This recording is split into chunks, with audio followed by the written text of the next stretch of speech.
আমার ভাইরা দরজার সামনে দাঁড়িয়েছেন, জান্নাতের দরজার সামনে, গেট দেখে আনন্দে আত্মহারা।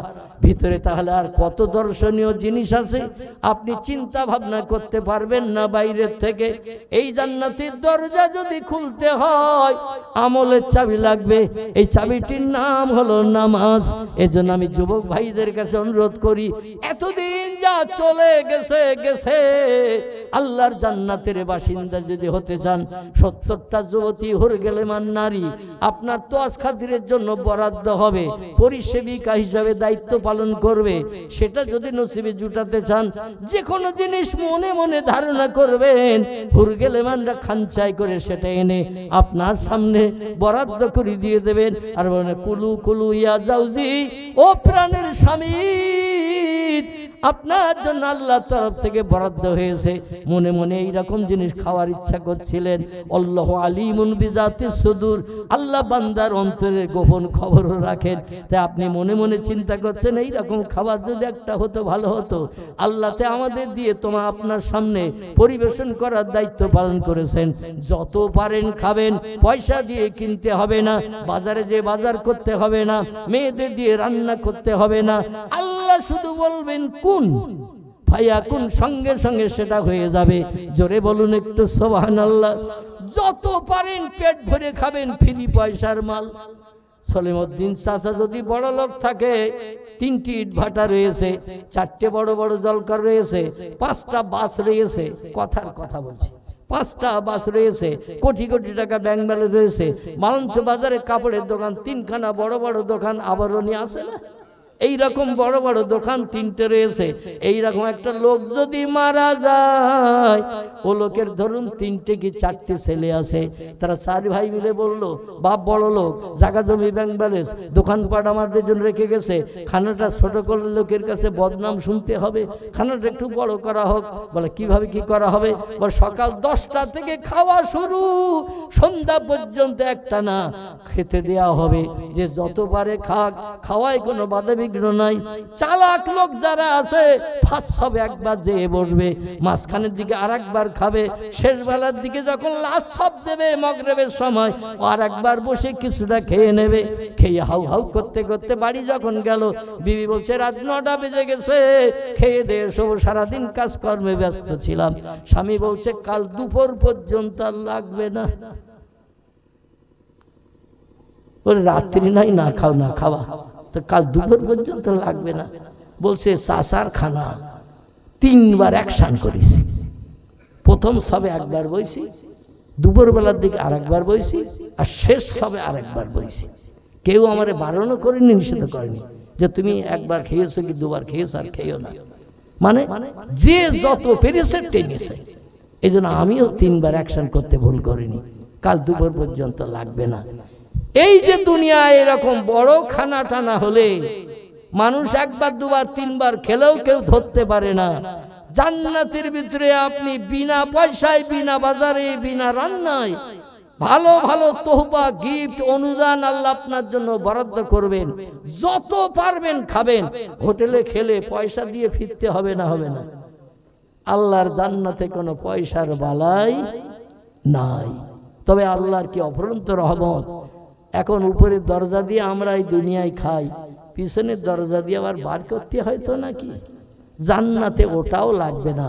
টোটাল 8খানা জান্নাতের ভিতরে একটাও পেশাব ঘর নাই, একটাও পায়খানা ঘর নাই। টোটাল জান্নাত হলো পবিত্র। জোরে বলুন একটু সুবহান। এখন এত খাওয়া খাচ্ছেন বিনা পয়সার খাওয়ার জান্নাতের ভিতরে লিহাজা বছর ধরে, তাহলে আপনার ওমা কুন্না লাউলা আন হাদানাল্লাহ ওয়া আশহাদু আল্লা ইলাহা ইল্লাল্লাহু ওয়াহদাহু লা শারীকা লাহ শাহাদাতান মান আমানা বিল্লাহি ওয়াকাফারা বিজিবতে ওয়াত্তাগুত ওয়াশহাদু আন্না সাইয়্যিদানা ওয়া নাবিয়ানা ওয়া হাবিবানা ওয়া শাফিয়ানা ওয়া সামাদানা ওয়া মাওলানা মুহাম্মাদান সাল্লাল্লাহু আলাইহি ওয়াসাল্লাম আবদুহু ওয়া রাসূলুহু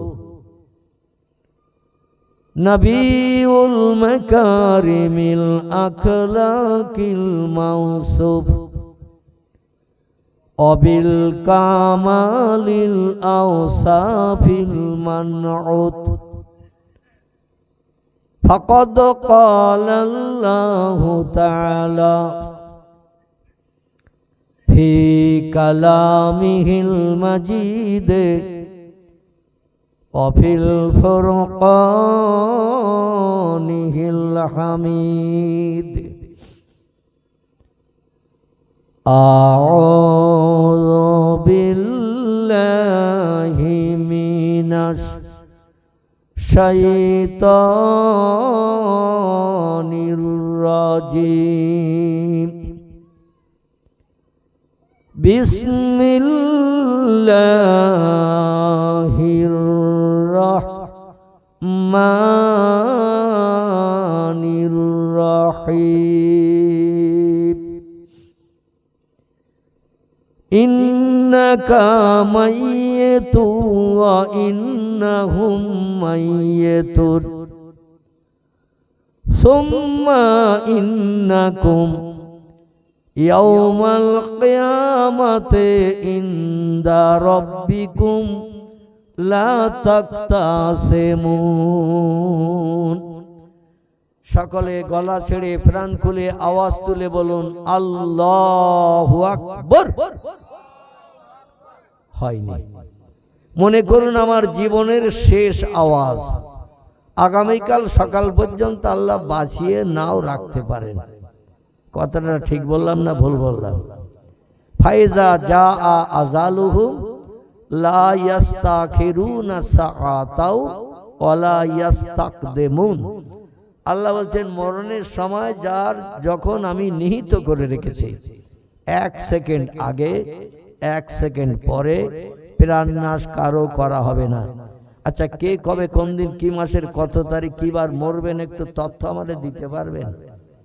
যে হুজুর আমার মরণ এখনো 17 বছর 11 মাস 25 দিন বাকি, আমার মরণের এখনো এই সময় বাকি আছে। কেউ তথ্য দিতে পারবেন যে ওই দিন না আসলে মরবো না, আমি নিশ্চিন্ত মনে চলবো ফিরবো ঘুরবো খাবো বেড়াবো, বিবি বাচ্চা নিয়ে সংসার জীবনে সুখ ভোগে থাকবো, মরণের চিন্তা নাই। দুনিয়ার কোনো বিজ্ঞান, কোনো দর্শন, কোনো ইঞ্জিনিয়ার, কোনো ডাক্তার, কোনো মাস্টার, কোনো ভূতত্ত্ববিদ, কোনো ঐতিহাসিক, কোনো সাহিত্যিক, কোনো ভৌগোলিক, আজ পর্যন্ত মানুষ কবে মরবে এ তত্ত্বটা বিজ্ঞানীরা দিতে পেরেছে? আগামীতে পারবে? পৃথিবীর বিজ্ঞান যেখানে জ্ঞানে ফেল, আল্লাহর জ্ঞান সেখান থেকে শুরু। জোরে বলুন একটু সুবহানাল্লাহ। পৃথিবীর বিজ্ঞানীরা উন্নতির চরম শিখরে পৌঁছানো সত্ত্বেও আল্লাহর নিজস্ব কুদরতি পাওয়ারের সঙ্গে বিজ্ঞানীরা এখনো পাল্লা দিতে পারে নাই এবং কিয়ামত পর্যন্ত পারবে না। কারণ বিজ্ঞানীরা যত উন্নতি সাধন করুক, যত যন্ত্রপাতি মেশিন বানাক, বিজ্ঞানীরা মেশিন পাত্র কম বানায়নি। ক্যালকুলেটর মেশিন বানিয়েছে, কম্পিউটার মেশিন বানিয়েছে, রিমোট কন্ট্রোল বানিয়েছে, স্যাটেলাইট বানিয়েছে, ইন্টারনেট বানিয়েছে, উপগ্রহ বানিয়েছে, চন্দ্রযান বানিয়েছে, পাতাল রেল বানিয়েছে, রেডিও বানিয়েছে, ভিডিও বানিয়েছে, ভিসিআর বানিয়েছে, কোল্ড স্টোর হিমঘর বানিয়েছে, পাতাল রেল বিজ্ঞানীরা বানিয়েছে, সাবমেরিন বানিয়ে সাগরের তলা দিয়ে সাবমেরিন যুদ্ধের জাহাজ চালিয়ে দিচ্ছে শত শত মাইল দূরে। যেখানে ওঠার দরকার সেখানে পানির তলা দিয়ে উঠবে, আর গুড়ুম করে অ্যাকশন করে বোমা বাস্টিং করে সেখানকার জায়গা জমি সব ধূলিসাৎ করে আবার সাবমেরিন পানির তলা দিয়ে চলে আসবে তাদের জায়গায়।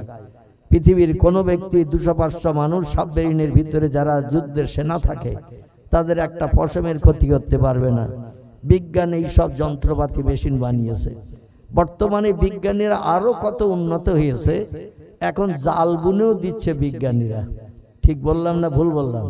যদি কোনো তত্ত্ব মিস্টেক হয় আপনাদের ব্রেন মগজে, সঙ্গে সঙ্গে ধরে নেবেন না ধরে দেবেন, আমি ভুল সংশোধন করে নেব। কারণ রসুল বলেছেন কুল্লু বনি আদামা খাত্তাউন, প্রত্যেকটি আদম বংশধর ভুলে ভরা গুনাহগার। ভুল নাই এমন কোনো মানুষ পৃথিবীতে নাই, আর গোনা নাই পাপ নাই তামাম পৃথিবীতে এমন মানুষ কেউ নাই। কম বেশি গোনা সকলের আছে, ঠিক কি না? সকলের আছে। যদি বলেন হুজুর আমার জীবনে কোনো গোনা নাই, তাহলে আপনি নবীর হাদিস বিশ্বাস করেন না।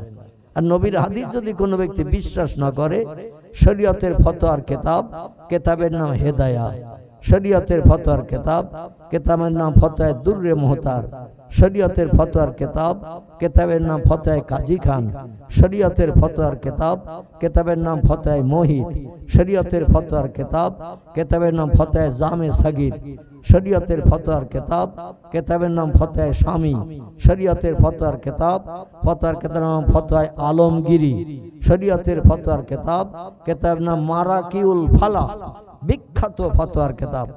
এতগুলো ফতোয়ার কিতাবে লেখকেরা লিখেছে, কোরআনের একটা কথা কোনো মুসলমান মানতে যদি আপত্তি দর্শায়, অস্বীকার করে, বাদ দাও তো 1500 বছর আগের কথা, বর্তমান মডার্ন শিক্ষার যুগে মানা যাবে না, মেনে চলা যাবে না, ওটা মিথ্যা, ভুল, অমূলক, নাউজুবিল্লাহ।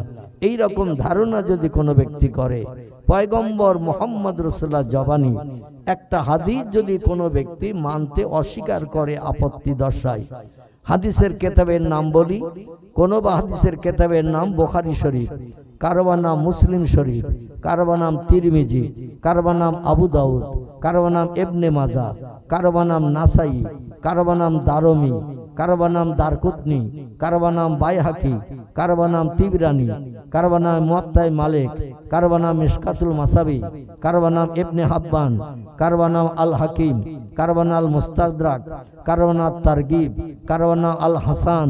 এগুলো সব সহিহ হাদিসের কিতাবের নাম। এই হাদিসগুলোর ভিতরে লিপিবদ্ধ আছে কিছু কম বেশি 3.5 লক্ষ হাদিস। কতটা বললাম? 3.5 লক্ষ হাদিস এই হাদিসের কিতাবের ভিতরে লিপিবদ্ধ আছে। ফতোয়ার কিতাবে লেখকেরা একমত হয়ে লিখেছেন, এই 3.5 লক্ষ হাদিসের ভিতর থেকে কোন একটা হাদিস কোন মানুষ মানতে যদি আপত্তি দর্শায়, যদি বলে 1500 বছর আগের লোক মোহাম্মদ স্কুলে যায়নি, মোহাম্মদ কলেজের চৌকাট পার হয়নি, বিশ্ববিদ্যালয় চোখে দেখেনি। আচ্ছা, আজকের এই জলসা কমিটির কোনো লোকজন নেই? কমিটির লোক, বাচ্চারা বাঁশি বাজাচ্ছে, ওদেরও একটু বন্ধ করা যাচ্ছে না? আল্লাহু আকবার। আমার তো আশাই ভুল হয়ে গেছে দেখছি। বাচ্চারা এত বেয়াদবি করবে কেন? ওদের জন্য আলাদা একটা জায়গা করে দেন, সেখানে ওরা যা পারে করুক। এই জলসার কাছাকাছি ওরা এইভাবে হুড়োহুড়ি করলে তো বক্তা তার ব্রেন মগজ ঠিক রেখে তো ওয়াজ করতে পারবে না, বাজার চালাচ্ছে ওরা। যাই হোক, মুহাম্মদ রাসূলুল্লাহ জীবনে বিশ্ববিদ্যালয় চোখে দেখেনি, খাতা কলম দিলে নাম লিখতে পারত না, বই দিলে মোহাম্মদ পড়তেও পারত না। মোহাম্মদ কোনো সাহিত্য রচনা করেনি, মোহাম্মদ কোনো কবিতা সারা জীবনে লেখেনি। অতএব মোহাম্মদ হলো মূর্খ মানুষ।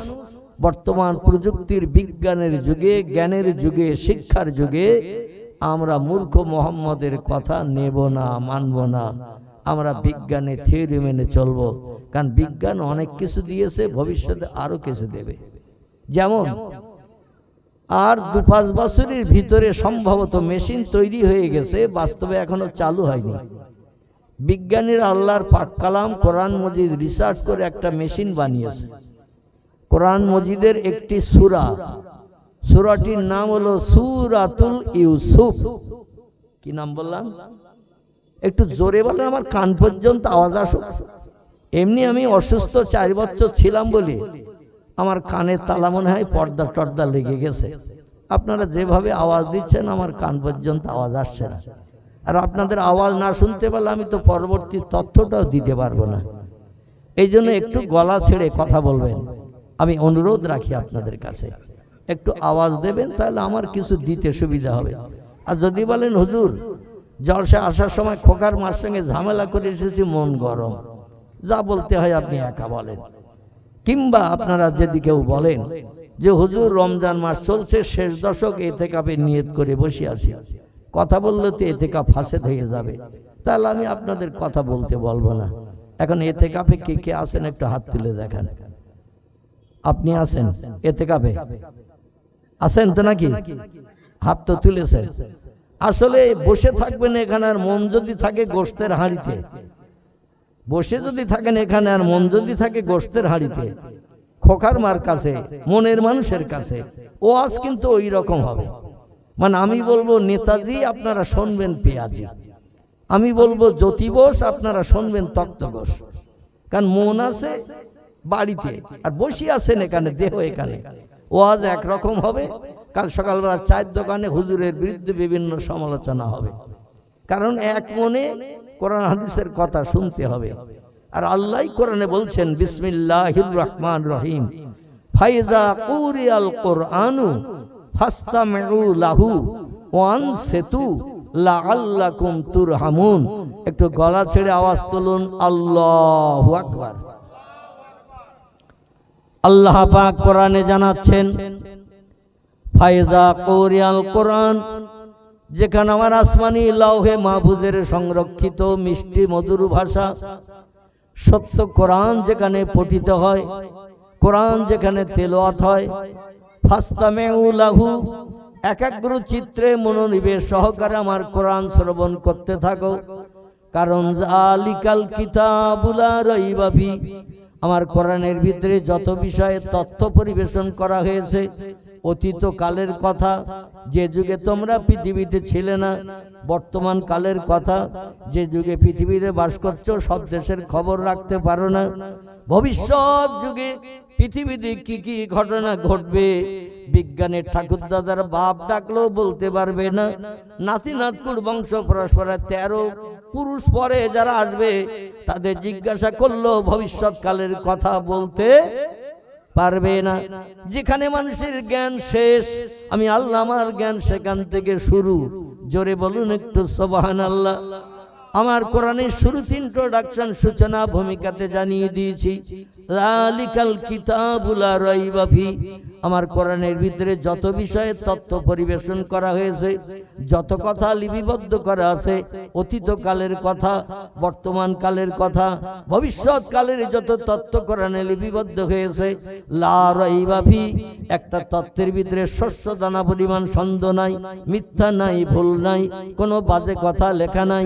ইট ইজ ট্রু ফ্যাক্ট, কোরআনের সব কথাগুলো হলো সত্য। চিল্লাই বলুন একটু সুবহানাল্লাহ। আল্লাহ বলছেন সত্য কথা শুনতে কে না চায়। এই কোরআনের সত্য কথা যদি একাগ্র চিত্রে, ফাসতামিউ লাহু, একাগ্র চিত্রে মনোনিবেশ সহকারে তোমরা শ্রবণ করো। ও বান্দা বান্দিরা, ওয়ানসিতু, এবং মজলিসের সৌন্দর্য রক্ষা করে যদি বসে থাকো, দাঁড়িয়ে থাকা আল্লাহ নিষেধ করেছেন। কোরআনে মজলিসে আসলে অনেক মানুষ দেখবেন ঘোড়ার মতো ট্রেনিং নিয়ে দাঁড়িয়ে থাকে 1-1.5 ঘন্টা। ঠিক বললাম না ভুল বললাম? বসার ভালো জায়গা দেওয়া সত্ত্বেও বসে না। ঘোড়া দাঁড়িয়ে খায়, দাঁড়িয়ে ঘুমায়, দাঁড়িয়ে পেশাব, দাঁড়িয়ে পায়খানা, ঘোড়ার সব কাজের ট্রেনিং দাঁড়িয়ে। সৃষ্টির শ্রেষ্ঠ জীব যারা, তারা হলো লাকাদ খলাকনাল ইনসানা ফি আহসানি তাকওয়িম। আল্লাহ সূরা 3-এর ভিতরে তথ্য কোট করেছেন, যত সৃষ্টি পৃথিবীতে চোখে দেখতে পাও, যত সৃষ্টি চোখে দেখতে পাও না, সব সৃষ্টির ভিতরে আমি সেরা করে বানিয়েছি ইনসান জাতিকে। আরবিতে যাকে ইনসান বলা হয়, ইংরেজিতে তারে ম্যান বলা হয়, বাংলায় তারে বলা হয় মানুষ জাতি। আল্লাহ বলেন যত সৃষ্টি পৃথিবীতে পাঠিয়েছি, তাফসিরে রুহুল বায়ান, তাফসিরে মাওজিহুল কোরআন, তাফসিরে বায়ানুল কোরআন, তাফসিরে বাইজাবি, তাফসিরে কাশফ, তাফসিরে বিদলাল কোরআন, তাফসিরে ইবনে কাসির, তাফসিরে মারিফুল কোরআন, এইভাবে যত তাফসিরের কিতাব আছে সব তাফসিরের কিতাবে লেখকেরা একমত হয়ে লিখেছেন আল্লাহ পাক পৃথিবীর সৌন্দর্য শ্রীবৃদ্ধির জন্য সৃষ্টি পাঠিয়েছিলেন টোটাল 18,000। কতটা বললাম? এই পৃথিবীর সুন্দর দেখানোর জন্য, সৌন্দর্য মণ্ডিত দেখানোর জন্য, যাতে যে কোনো সৃষ্টি থেকে আনন্দে আত্মহারা হয়, সুন্দর দৃশ্যধারী দেখানোর জন্য আল্লাহ এই পৃথিবীতে পাঠিয়েছিলেন 18,000 জীব। বর্তমান প্রযুক্তির বিজ্ঞানীরা রিসার্চ করে গবেষণা করে আই গ্লাস তৈরি করেছেন, দূরবীক্ষণ যন্ত্র বানিয়েছেন। এই দূরবীক্ষণ যন্ত্র আই গ্লাস চোখে দিয়ে পৃথিবীর বিজ্ঞানের এই যুগে বলছেন বর্তমান পৃথিবীতে সৃষ্টির সংখ্যা 1.5 লক্ষ ছাড়িয়ে গেছে। আল্লাহ পাঠিয়েছিলেন 18,000, আর এর থেকে ওর থেকে বিট নিয়ে সংযোজন করে পৃথিবীর বিজ্ঞানীরা সৃষ্টির সংখ্যা বাড়াতে বাড়াতে এখন 1.5 লক্ষ সৃষ্টি পৃথিবীতে হয়ে গেছে, বিজ্ঞানীদের দেয়া তথ্য। আর যদি বলেন হোয়াট ইজ দ্য ডকুমেন্ট, হুজুর বিষয়টা বুঝলাম না, তাহলে গোটা কয়েক তথ্য দিই, বক্তৃতা খুব বেশি লম্বা করব না। এখান থেকে 50-60 বছর আগে পোল্ট্রি মুরগি চোখে দেখেছেন, বিজ্ঞানীরা এর থেকে ওর থেকে বিট নিয়ে বানিয়েছে। এখান থেকে 60-70 বছর আগে আপনি জার্সি গরু চোখে দেখেছেন, মাথার দিকে দেখবেন গরুর মতো, পিঠটার দিকে তাকিয়ে দেখবেন সলিমউদ্দিন চাচার মহিষের মতো ভাব, ঘাড় গর্দান সমান, ঝুটি ফুটির বালাই নাই। এর জার্সি বলা হয় না, হলস্টার জার্সি গরু। এ 60-70 বছর আগে ছিল না। তেলাপিয়া মাছ 50 বছর আগে ছিল, সিলভার কাপ 50 বছর আগে ছিল, হাইব্রিড মাগুর 50 বছর আগে ছিল, কিছুই ছিল না। বিজ্ঞানের এর থেকে ওর থেকে প্রজনন নিয়ে নিয়ে হাজার হাজার নতুন নতুন যন্ত্র বা জীবজন্তু বানিয়েছেন। এমনকি জঙ্গলের ভিতরে ঘোড়া আর গাধার মিলনে একটা নতুন পশুর আবিষ্কার হয়েছে। আল্লাহ যেটা পাঠান নাই, সেটির আরবি নাম হলো খচ্চর। কি নাম বললাম? খচ্চর। খচ্চর নাও ঘোড়া নাও গাধা, এই রকম ধরনের একটা জীব তৈরি হয়েছে 2 জীবের মিলনের মাধ্যম দিয়ে। এভাবে পৃথিবীতে অনেক সৃষ্টি বেড়ে গেছে, বিজ্ঞানীরা প্রজনন করে করে বাড়াচ্ছেন। এই যত সৃষ্টি অতীতে আল্লাহ পাঠিয়েছিলেন বর্তমানে 1.5 লক্ষ ছাড়িয়ে গেছে। এই টোটাল সৃষ্টির ভিতরে আল্লাহ কোরআনে সূরা 3-এ ঘোষণা দিয়ে জানালেন সমস্ত সৃষ্টির ভিতরে সেরা হলো মানুষ। আর একটু জোরে হবে না? কিন্তু মানুষ সেরা হওয়া সত্ত্বেও আল্লাহ কোরআনে অন্য জায়গায় বলছেন উলাইকা কাল আনআম বাল হুম আদল ওয়া উলাইকা হুমুল গাফিলুন। জোরে বলুন একটু নাউজুবিল্লাহ। আল্লাহ বলছেন মানুষ আমার দেওয়া গাইড বুক জীবন বিধান কোরআনকে যদি মান্যতা না দেয়, সৃষ্টির সেরা হওয়া সত্ত্বেও এরা যদি কোরআনের বিধানকে মান্যতা না দেয়, ও হাল্লালা হালালাহু, কোরআনে যেগুলো বৈধ ঘোষণা করেছি সেগুলো জীবনের সঙ্গে যদি প্রতিফলিত না করে, ও হারামা হারামাহু, কোরআনে যেগুলো নিষিদ্ধকরণ করেছে ধারে পাশে যাওয়া যাবে না, সেগুলো খাওয়া যাবে না, সেগুলো ব্যবহার করা যাবে না, সেই কাজে উদ্যত হওয়া যাবে না, এগুলো যদি কোরআনের বিধান মোতাবেক তারা ছেড়ে দেয় তাহলে তারা হবে পৃথিবীতে সৃষ্টির সেরা।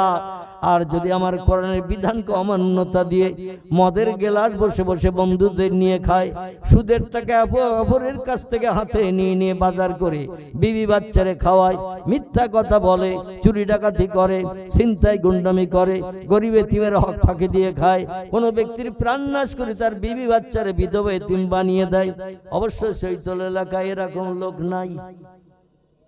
আছে একটা। অপরের অর্থ আত্মসাৎ করা, কোন ব্যক্তির প্রাণ নাশ করে বিবি বাচ্চারে বিধবা এতিম বানানো, মিথ্যা কথা বলা, ইট ভাটার ভিতরে জলকরের আলায় বসে বসে মদ খাওয়া। পূর্বে কিছুদিন পূর্বে 10-15 বছর পূর্বের কথা বলি, অধিকাংশ জলকরের আলায় মদের আড্ডা চলতার, খেয়ে বেহুশ হয়ে 2-4 ঘন্টা পড়ে থাকতো। আল্লাহ বলেন আমার দুনিয়ায় বাস করবি, আমার নেয়ামত খাবি, আমার অনুদান বিবি বাচ্চা নিয়ে সংসার জীবনে সুখ ভোগ করবি, আর কোরআনের বিধানকে জল করে আলাই পড়ে পড়ে নষ্ট করবি। ও হারামাল খামার, মদ খাওয়া আমি হারাম সাব্যস্ত করেছি, বিবি বাচ্চা সেখানে কেউ নাই, জল করে আলাই একাই একা কিংবা 2 জন, আর সেখানে বসে বসে মদ খেয়ে খেয়ে পাগল বনে থাকবি, আমি আল্লাহ আসমানি গজব দান করব। ইন্না বাদশা রব্বিকা লাশাদীদ, আল্লাহ বলছেন আমি যখন আসমানি গজব গজব নিক্ষেপ করব, আমার আক্রমণ বড় ভয়ঙ্কর। তোর বিজ্ঞান, দর্শন, ইঞ্জিনিয়ার, ডাক্তার, মাস্টার, ভূতত্ত্ববিদ, ঐতিহাসিক, প্রধান, মেম্বার, এমএলএ, থানার ওসি থেকে শুরু করে যত নামি দামি ব্যক্তি ডাকার হয় ডাকবি, আমার গজব থেকে তোদের কেউ নিষ্কৃতি দিতে পারবে না। চিংড়ি মাছ বেচার মতো হয়, ওই সময় সব আল্লাহ এমন একটা ছোঁয়াচে ভাইরাস রোগ দিয়ে দিয়েছে, মাছগুলো সব পাতনে পড়ার আগে মরিয়ে জল কর সব সাদা হয়েছে না। কিছুদিন আগে এর আগে যখন যেমন মাছ ফেলতেন তেমন মাছ পড়তো, 500, 700, 800, 900 টাকা কেজি বিক্রি হতো। মাঝখানে এই ভাইরাসটা যদি না হইতো, মুসলমানেরা আর মাটিতে পা দিতে বলে মনে হয়। আল্লাহর কোরআনের বিধান 4টে পর্যন্ত মেয়েকে একসঙ্গে সংসারে রাখা যাবে, এটা কোরআনের বিধান। আমার মনে হয় 10টা ছাড়িয়ে যেত প্রত্যেকটা যুবকের। মানে টাকায় এত কি করবে, পাজা পাজা টাকা। 1 কেজি মাছ বেচলেই 900 টাকা। তো যদি 20-50 কুইন্টাল মাছ যদি বড় বড় জল করে পড়ে, এ টাকা পাজা করে বস্তায় ঠেসে গিয়ে পড়া ছাড়া কোনো উপায় থাকবে? আল্লাহ বললেন, দাঁড়া, আমার দুনিয়ায় বাস করবি, আমার নেয়ামত খাবি, আর আমার হুকুমের খেলাফ করবি, এমন অ্যাকশন দেব দুনিয়ার কোনো ওষুধে কাজ হচ্ছে বলে মনে হয়? হচ্ছে? বিজ্ঞান ফেল, ইঞ্জিনিয়ার ফেল, সব ফেল। আল্লাহ যখন আসমানি গজব নিক্ষেপ করবে, এই গজবের সঙ্গে পাল্লা দিয়ে অতীতে কেউ জয়ী হতে পারেনি, বর্তমানও পাচ্ছে না, ভবিষ্যতও পারবে না। এই জন্য হাল্লালা হালালাহু, কোরআনে আল্লাহ যেগুলো আমাদের জন্য বৈধ ঘোষণা করেছেন সেগুলো বাস্তব জীবনে রূপদান করতে হবে। ও হারামা হারামাহু, আল্লাহ কোরআনে যেগুলো নিষিদ্ধকরণ করেছেন, ইন্নামাল খামরু ওয়াল মাইসিরু ওয়াল আনসাবু ওয়াল আজলামু রিজজুম মিন আমালিশ শাইতান। জোরে বলুন একটা আল্লাহু আকবার। আল্লাহ বলছেন, নিশ্চয়ই মদ, তাস, পাশা, জুয়া, প্রতিমা পূজা করা, এমন করে গান বাজনার মজলিস তৈরি করা, এগুলো আমি আল্লাহ সব মুসলমানদের জন্য হারাম বানিয়ে দিয়েছি। লটারির টিকিট কাটা, এটাও আমি আল্লাহ হারাম বানিয়ে দিয়েছি।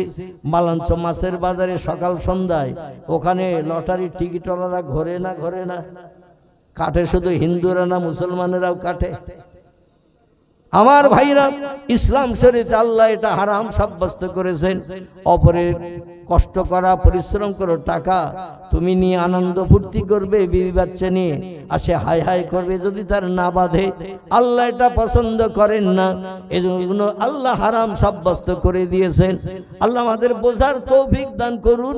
ইসলাম শরীয়তের আইন মোতাবেক যতদিন হায়াতে বেঁচে থাকি, আল্লাহ আমাদের সে মতো চলার তৌফিক দান করুন। জোরে বলুন একটু আমিন। সবাই কি জোরে বলেছেন? লটারির টিকিট যারা কাটবে ওরা জোরে বলবে না, মদ যারা খাবে ওরা জোরে বলবে না, যারা সুদের ব্যবসা করে টাকা নেবে অপরের কাছ থেকে তারা জোরে বলবে না, কারণ বললে তো তার কাদেশ পড়ে যাবে, ঘাড়ে চেপে যাবে। নাউজুবিল্লাহ মিন জালিক। দুনিয়া তুচ্ছ দুদিনের জায়গা। 4 ভাগ দার্শনিকরা বলছেন, ধার করে যদি ঘি ভাত খেতে হয় তো খাও, খেয়ে মরো, মরণের পরে আর কিছু নাই।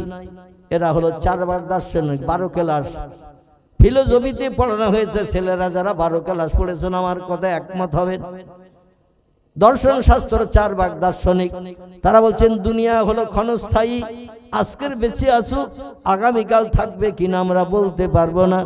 আগামীকালের জন্য কোনো আশা উঠিয়ে রেখো না। মনে যখন যেটা ইচ্ছা হবে সঙ্গে সঙ্গে ইচ্ছাটা পরিপূরণ করো, কারণ কাল পর্যন্ত বেঁচে থাকবে এর সার্টিফিকেট দিতে পারবো না। যমদূত কখন এসে চাবি মোড়া দেবে, সচল দেহ অচল বানিয়ে দেবে। এই জন্য মনের শখ যখন যেটা ইচ্ছা হবে, খাসির গোশত খাওয়ার ইচ্ছা হলে খাও, বাংলাদেশের পর্দার ইলিশ যদি খাওয়ার ইচ্ছা হয় খাও। দাম যত বলে বলুক, 1200 টাকা ইলিশ মাছের কেজি, 800 টাকা খাসির গোশের কেজি, যত দাম বলে বলুক, মনের আশা যেন মনে রেখো না। মরে গেলে তোমার সকার কেউ মিটিয়ে কবরে বা শ্মশানে দিতে পারবে না। এই জন্য ইচ্ছা যখন যেটা হবে সঙ্গে সঙ্গে সেটা খাও। সাগরেদরা ডেকে বলল, স্যার আপনি যে তথ্য দিলেন ভালো তথ্য, কিন্তু এই ধার করিয়ে দেনা করে যদি খায় পাওনাদার যিনি তার দেনাটা পরিশোধ করব কি করে? বলে ওই চিন্তা যেন কোনোদিন করিও না। মরণের পরে তোমারে আর ঘরে রাখবে না, হয় তোমারে কবরে নাই তোমারে শ্মশানে নিয়ে শেষকৃত্য সম্পন্ন করবে। আর পাওনাদার খাসির গোশত কিনেছো টাকা ধার করে, পর্দার ইলিশ মাছ কিনেছো বাংলাদেশের ধার করে, 1200 টাকা কেজি, 1.5 কেজি ওজনের পর্দার ইলিশ কিনেছো বন্ধুর কাছ থেকে টাকা ধার করে। খবর পেলে তো চলে আসবে যে লোকটি টাকা ধার করেছিল ইলিশ মাছ কেনার জন্য, খাসির গোশ কেনার জন্য, বাগদা চিংড়ি কেনার জন্য, সে লোকটা তো মারা গেছে, যাই দেখি টাকাটা পাই কিনা। এসে যদি বলে চাচা, ও চাচা তোমারে তো গোসল করিয়েছে, কাফন পরিয়েছে, এখনই জানাজা হবে, কবরে নিয়ে যাবে, আমার সেই টাকা, যার কাছ থেকে টাকা নিয়ে খাসির গোশ কিনে খেয়েছেন, সে লোকটা খবর পেয়ে যদি আসে, এসে তাকে কাঁধে করে কবরে নিয়ে যাচ্ছে, ডেকে যদি বলা হয় চাচা একটু দাঁড়াও, ও খাটিয়াওয়ালারা চাচার কাছে কিছু টাকা পাবো, এখন খাটিয়া যদি রাখে মাথার দিকে চলে যেতে বলে চাচা আমার টাকা, চাচা তো বলতে পারবে না তোমার টাকা ফাঁকা। মরণের পরে কোনো পাওনাদার তোমার কাছ থেকে 1 পয়সা আদায় করে নিতে পারবে না। মরে গেলে তো হয়ে গেল, মরার পরে আর কিছু নাই। এই জন্য ধার করে দেনা করে হলেও তুমি কর্জ করে খাও, ধার করে যদি ঘি ভাত খেতে হয় তো খাও, খেয়ে মরো, মরণের পরে আর কিছু নাই। এটা হলো বিজ্ঞানীদের দর্শন। আমরা কিছু মানুষ এই দর্শনের উপরে ভিত্তি করে চলি, কারণ চাইতে চাইতে গাল ব্যথা হয়ে যাবে, আর টুক করে যদি মরণ হয়ে যায় পাওনাদার এসে তো আর 1 পয়সা আদায় করে নিয়ে যেতে পারবে না।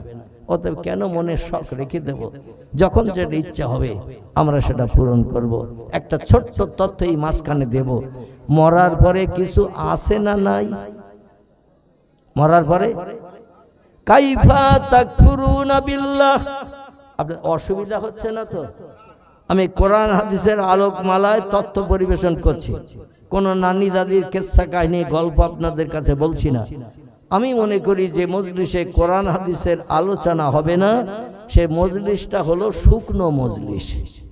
কি মজলিস বললাম? আপনাদের কাছে নয়, আমার ব্যক্তিগত আমার কাছে। যে মজলিসে কোরআনের কথা আলোচনা হবে না, হাদিসের কথা বলা হবে না, আমার কাছে মজলিসটা হলো শুকনো মজলিস। ও মজলিসে কোনো রসকস নাই, এজন্য আল্লাহর রহমত পাওয়াও দুষ্কর হয়ে যাবে। এই জন্য কোরআনের কথা বলতে হবে, হাদিসের কথা বলতে হবে, তাহলে আল্লাহ খুশি হবেন। আর খুশি হলে রহমতের দরজা এই মজলিসের জন্য অবারিত খুলে দিয়ে দেবেন। জোরে বলুন একটু সুবহানাল্লাহ। তাহলে আমরা রহমত চাই না, চাই না। তাহলে গাড়ি যে রাস্তায় চলতেছে আর কিছুটা নিয়ে যাব না? বলে যদি বলেন যে হুজুর আপনি তো এখন ড্রাইভার, গাড়ির স্টারিং আপনার হাতে, আমরা মালঞ্চ ব্রিজ পেরিয়ে ওপারে আর যাবো না, আমরা আবার বসিরহাট মুখে যাব। যদি বলেন তাহলে আমি আর স্টারিং ঘুরিয়ে দেবো, বসিরহাট মুখে চালাই না যাবো। আর যদি বলেন যে লাইনে যাচ্ছেন সরবেরিয়ার দিকে টিকে ধামাখালির দিকে টিকে চলেন, নদী সাগর ঝোপঝাড় জঙ্গল দেখে আসে, তাহলে আর কিছুটা এগিয়ে যাই সামনের দিকে। আপনাদের মতামত নিয়ে আলোচনা করব, কোনো অসুবিধা নেই। আল্লাহ বলছেন কাইফা তাকফুরুনা বিল্লাহি ওয়া কুনতুম আমওয়াতা ফাহিয়াকুম সুম্মা ইউমিতুকুম সুম্মা ইহয়িকুম সুম্মা ইলাইহি তুরজাউন। গলা ছেড়ে বলুন আল্লাহু আকবার। আপনাদের কাছে একটা ছোট্ট প্রশ্ন রাখি, আয়াতের তরজমা অনুবাদ করার আগে, সমস্ত সৃষ্টির মরণ হবে কবার? সকলে একমত না দ্বিমত আছেন? পৃথিবীতে যত সৃষ্টি বাস করে সব সৃষ্টির মরণ হবে একবার। এই একবার মরণের পরে আল্লাহ বলছেন সুম্মা ইহয়িকুম, একবার মরণ হয়ে গেলে শেষকৃত্য সম্পন্ন হবে। শেষকৃত হওয়ার পরে তিরমিজি শরীফের হাদিস, নবী বলছেন কবরে মানুষ কবরস্থ করে যখন 40 কদম বাড়ির দিকে ফিরবে, হাদিস শরীফ উল্লেখ করা হয়েছে 40 কদম মানে 40 ধাপ। কবরস্থ ব্যক্তি কবরে দাফন করে দিয়ে উপরে খেজুরের পাতা কোনো ডালপালা পুঁতে দিয়ে বেড়া টাট দিয়ে ইমাম সাহেব মসজিদে দোয়া করে দিয়ে দিল, দিয়ে এবার চলে আসছে বাড়ির দিকে। 40 কদম যেই বাড়ির দিকে চলে আসবেন, আল্লাহ পাকের পয়গম্বর সাল্লাল্লাহু আলাইহি ওয়াসাল্লাম বলছেন কবরে ওই সময় 2 জন পরীক্ষক এসে হাজির হবে। কজন? 2 জন। এদের নামও তিরমিজি শরীফের হাদিসে পয়গম্বর কোট করে দিয়েছেন। একজনের নাম মুনকির আর একজনের নাম নকির। এই মুনকির নকির নামে 2 জন ফেরেশতা কবরে আসবে। তবে খালি হাতে তারা আসবে না, ওদের কাছে একটা যন্ত্র দিয়েই আল্লাহ কবরে পাঠাবেন। যন্ত্রটা কি বলুন তো একটু? ওদের কাছে একটা যন্ত্র দিয়ে পাঠাবেন আল্লাহ, খালি হাতে আসবে না। সারা জীবনের ফাইনাল পরীক্ষা নিতে আসবেন। সারা জীবন আল্লাহ দুনিয়ায় বাস করেছো, আল্লাহ নেমাত খেয়েছো, আল্লাহর অনুদান বিবি বাচ্চা নিয়ে সংসার জীবনে সুখ ভোগ করেছো, আল্লাহর জমিনে ঘর বেঁধেছো। এই জন্য তুমি আল্লাহর কি করে এসেছো এই পরীক্ষাটা দিয়ে আসবে 2 জন পরীক্ষক। তো ওদের কাছে একটি যন্ত্র যেটি থাকবে, আপনারা বলতে পারলেন আমি তথ্য দিই, তাহলে আপনাদের মগজ সাফ হবে। সকলে বলুন আমিন। তথ্যটি আমি নানি দাদির গল্প থেকে বলবো না, আল্লাহর কোরআন যেটা তথ্য দিয়েছেন সেটা বলবো। কোরআন বিশ্বাস করতে আপত্তি আছে কার কার? একটু হাত তুলে দেখান। আপত্তি আছে কার কার? বিশ্বাস করতে আপত্তি আছে কার কার? আমি তার হাত দেখতে চাইছি। আমি দেখলাম আপনারা এখনো ঘুমাননি, কারণ ঘুমিয়ে থাকলে মাঝে মাঝে বক্তা হাত তুলতে বললেই অনেক শ্রোতা হাত তুলে দেয়, ঠিক কি না? কিন্তু আপনারা ঘুমাননি, জেগে আছেন, তাহলে আমার কথাগুলো একেবারে বিফলে যাচ্ছে না। মোটামুটি আপনারা সতর্ক আছেন। আল্লাহু আকবার। আল্লাহ বলছেন ওয়ালাহুম মাকামিউ মিন হাদিদিন কুল্লামা আরাদু আইয়াখরুজু মিনহা মিনাল গাম্মি উইদু ফিহা ওয়াযুকু মিন আযাবিল হারিক। জোরে বলুন আল্লাহু আকবার। আল্লাহ কোরআনে তত্ত্ব কোট করে দিয়ে বলছেন 2 জন পরীক্ষক আমার হুকুমের মান্যতা দিয়ে যখন কবরে চলে যাবে। আচ্ছা, ফেরেশতারা আল্লাহর সব হুকুম মানে বলে মনে হয়? মানে সব হুকুম মানে? আল্লাহু আকবার। ও মালাইকাতুন গিলাজুন শিদাদুন লা ইয়াসুনাল্লাহা মা আমারাহুম ওয়া ইয়াফআলুনা মা ইউমারুন। আবার একটু বলুন আল্লাহু আকবার। আমি যে আল্লাহু আকবার বলতে বলছি, এতে আপনাদের আপত্তি অসুবিধা হচ্ছে তো নাকি? আহা, তিরমিজি শরীফের হাদিস, পয়গম্বর বলছেন আমার উম্মতের ভিতরে কোন একটা উম্মত সারা জীবনের ভিতরে একটা বার যদি আল্লাহু আকবার জবান দিয়ে প্রকাশ করে, জবানে যদি ঠোঁট নেড়ে পড়ে, আল্লাহু আকবার শব্দটি হলো আরবি ভাষা, এর বাংলা অর্থ হলো আল্লাহ মহান, আল্লাহ শ্রেষ্ঠ, আল্লাহ বড়, আল্লাহর উপরে আর কেউ নাই। এই কথাটা কোনো ব্যক্তি সারা জীবনে যদি একবার পাঠ করে, নবী বলছেন ফাদাখালাল জান্নাহ, রাওয়াহু মুসলিম, সহিহ মুসলিম শরীফের হাদিস। আল্লাহ নবী বলছেন একটা বার যদি মাবুদের নামের আওয়াজ, 67 বছর বয়স বেঁচে ছিল, 82 বছর বেঁচে ছিল, 78 বছর বেঁচে ছিল, সারা জীবনে মসজিদ মুখ হয়নি, আল্লাহর জমিনে সেজদায় পতিত হতে পারেনি, এমন করে তাকবীর তাহরিমা বেদে জামাতে 2 রাকাত নামাজ পড়ার সময় পায়নি। অনেক মুসলমান এমন আছে বছরে 2 বার ঈদের নামাজ হয়, 2 রাকাত করে নামাজ হয় না, 2 রাকাত করে নামাজ হয় 6 তাকবীরে, এই নামাজ পড়ার সুযোগ পায়নি ব্যবসা বাণিজ্যের কারণে। এত ব্যবসার চাপ, এত দৌড়াদৌড়ি ছুটোছুটি, যার কারণে ঈদের দিন নামাজ পড়ার সুযোগ হয়নি। রাস্তায় হোঁচট খেয়েছে, বাপরে বলে আওয়াজ তুলেছে, খয়ের মাথায় ধাক্কা খেয়েছে, নখ উল্টে গেছে, মা গো বলে চিল্লিয়েছে। এরকম বিপদে পড়েও একটা বার আল্লাহ শব্দ উচ্চারণ করেনি, আল্লাহ গো এমন শব্দ বলেনি। তবে কোন একটা ওয়াজের মজলিসে হোক বা ওয়াজ চলছিল পাশ দিয়ে যাওয়ার পথে, বক্তার কণ্ঠের আওয়াজ শুনে বক্তা বলতে বলেছে আল্লাহু আকবার, একটু বলেন। ও রাস্তা দিয়ে যাচ্ছিল, মনে ভালো লেগেছে, মসজিদে তো যেতে পারি না, রমজানে রোজা রাখতে পারি না, সকাল সন্ধ্যা কোরআন তেলাওয়াত করতে পারি না, জিকির আজকার তাসবিহ তাহলিল করতে পারি না, 5 ওয়াক্ত মসজিদে জামাতে নামাজ পড়তে পারি না, ইশরাকের নামাজ পড়তে পারি না, এমন করে চাষের নামাজ পড়তে পারি না, আওয়াবিনের নামাজ পড়তে পারি না। রাতের গভীরে রাত্র দ্বীপ্রহর থেকে নিয়ে ফজরের আযান ধ্বনি পর্যন্ত এর আগে একটি নামাজ আছে, এই নামাজটির নাম আল্লাহ কোরআনের 15 পারার সূরা বনী ইসরাইলে কোট করে দিয়েছেন, ওমিনাল লাইলি ফাতাহাজ্জাদ বিহি নাফিলাতাল লাক। জোরে বলুন একটু আল্লাহু আকবার। কোরআন পাকের 15 পারা সূরা বনী ইসরাইলে আল্লাহ এই নামাজটার নাম উল্লেখ করে দিয়েছেন, ওমিনাল লাইলি ফাতাহাজ্জাদ। জোরে বলুন একটু সুবহানাল্লাহ। এই নামাজটির আরবি নাম হলো তাহাজ্জুদ। কি নাম? তাহাজ্জুদ। আল্লাহ বলছেন শুধু 5 ওয়াক্ত নামাজ পড়লে আমার আপন হতে পারবে না, আমার আপন হতে গেলে বাড়তি ওভার ডিউটি দিতে হবে। 5 ওয়াক্ত নামাজটা অবশ্য কর্তব্য, এই জন্য করেছি আমার দুনিয়ায় বাস করো, আমার নির্বাত খাও, আমার অনুদান বিবি বাচ্চা নিয়ে জীবন যৌবনে ক্ষুধা মিটিয়ে সংসার যাপন করো, আমার দুনিয়ায় তোমরা বাস করো। এই পৃথিবীতে আমি আল্লাহ পাক তোমাদের জায়গা দিস আমার দুনিয়ায় বাস করতে।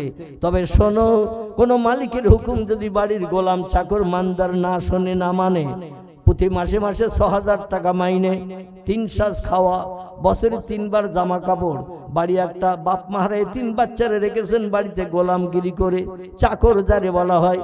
গরু ভেড়াগুলো ছাগলগুলো দেখতে হবে, বাজারে যাব, বাজারে যাবে, বাজারের মালগুলো কিনে দিয়ে বসিরহাটে যাব কিংবা কলকাতায় যাব, মালটা বাড়ি আনবি। মালিক ডেকে বলছে, গোলাম রে, মালঞ্চের বাজারে যাব, বাজার করে দেব, বাজারটা বাড়ি আনবি। গোলাম বলছে আমার এখন সময় নাই।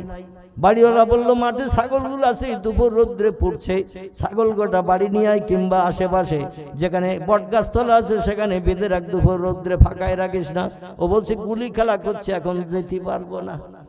কোন মালিক এই রকম রাখাল মানদারের মাসে মাসে 6000 টাকা মাইনে দেয়, 3 বার বছরে জামা কাপড় দেয়, 3 সাজ খেতি দেয়, যে কাজের কথা বলে, গোলাম বলছে আমি এখন অন্য কাজে ব্যস্ত, গুলি খেলায় ব্যস্ত, তাস খেলায় ব্যস্ত, গাদি খেলায় ব্যস্ত, ক্রিকেট খেলায় ব্যস্ত, আমার এখন সময় নাই। বলুন তো কোন মালিক এই চাকরকে রাখবে? রাখবে? মালিক বলছে তোর মতো গোলামের কোনো দরকার প্রয়োজন নাই, বেরিয়ে যা ঘর থেকে, তোর চেহারা দর্শন করব না, যেখানে পারিস সেখানে যা। বলবে না? বলবে না? আল্লাহ কোরআন পাকের 27 পারা সূরা রহমানে এই একই তত্ত্ব কোট করেছেন, আমাদের দিকে দৃষ্টি নিক্ষেপ করে।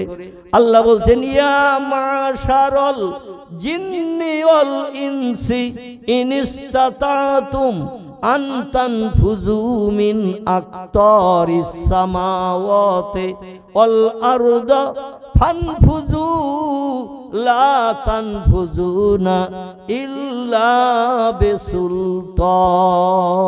জোরে বলুন আল্লাহু আকবার। কোরআনে পাকের কত পারা বললাম? 27 পারা। আপনাদের মেমোরিতে আল্লাহ যথেষ্ট জ্ঞান দান করুন, তত্ত্বটা সঠিক উত্তর দিয়েছেন। 27 পারা একটি সূরা আল্লাহ কোট করেছেন, সূরাটির নাম হলো সূরাতুর রহমান। এই সূরা রহমানের সম্ভবত 3য় রুকুতে আল্লাহ পাক দেখে বলছেন, এই দুনিয়ার জিন ইনসান 2টি জাতি, এরা হলো সব সৃষ্টির ভিতরে সেরা। আবার 2টি জাতি সেরা, এর ভিতরে আবার একটি জাতি সেরা, যাদের নাম হলো ইনসান। জোরে বলুন একটু সুবহানাল্লাহ। জিনেদের থেকে আমাদের দাম বেশি না কম? জিনেদের থেকে আমাদের দাম বেশি, কারণ লাকাদ খলাকনাল ইনসানা ফি আহসানি তাকবীম।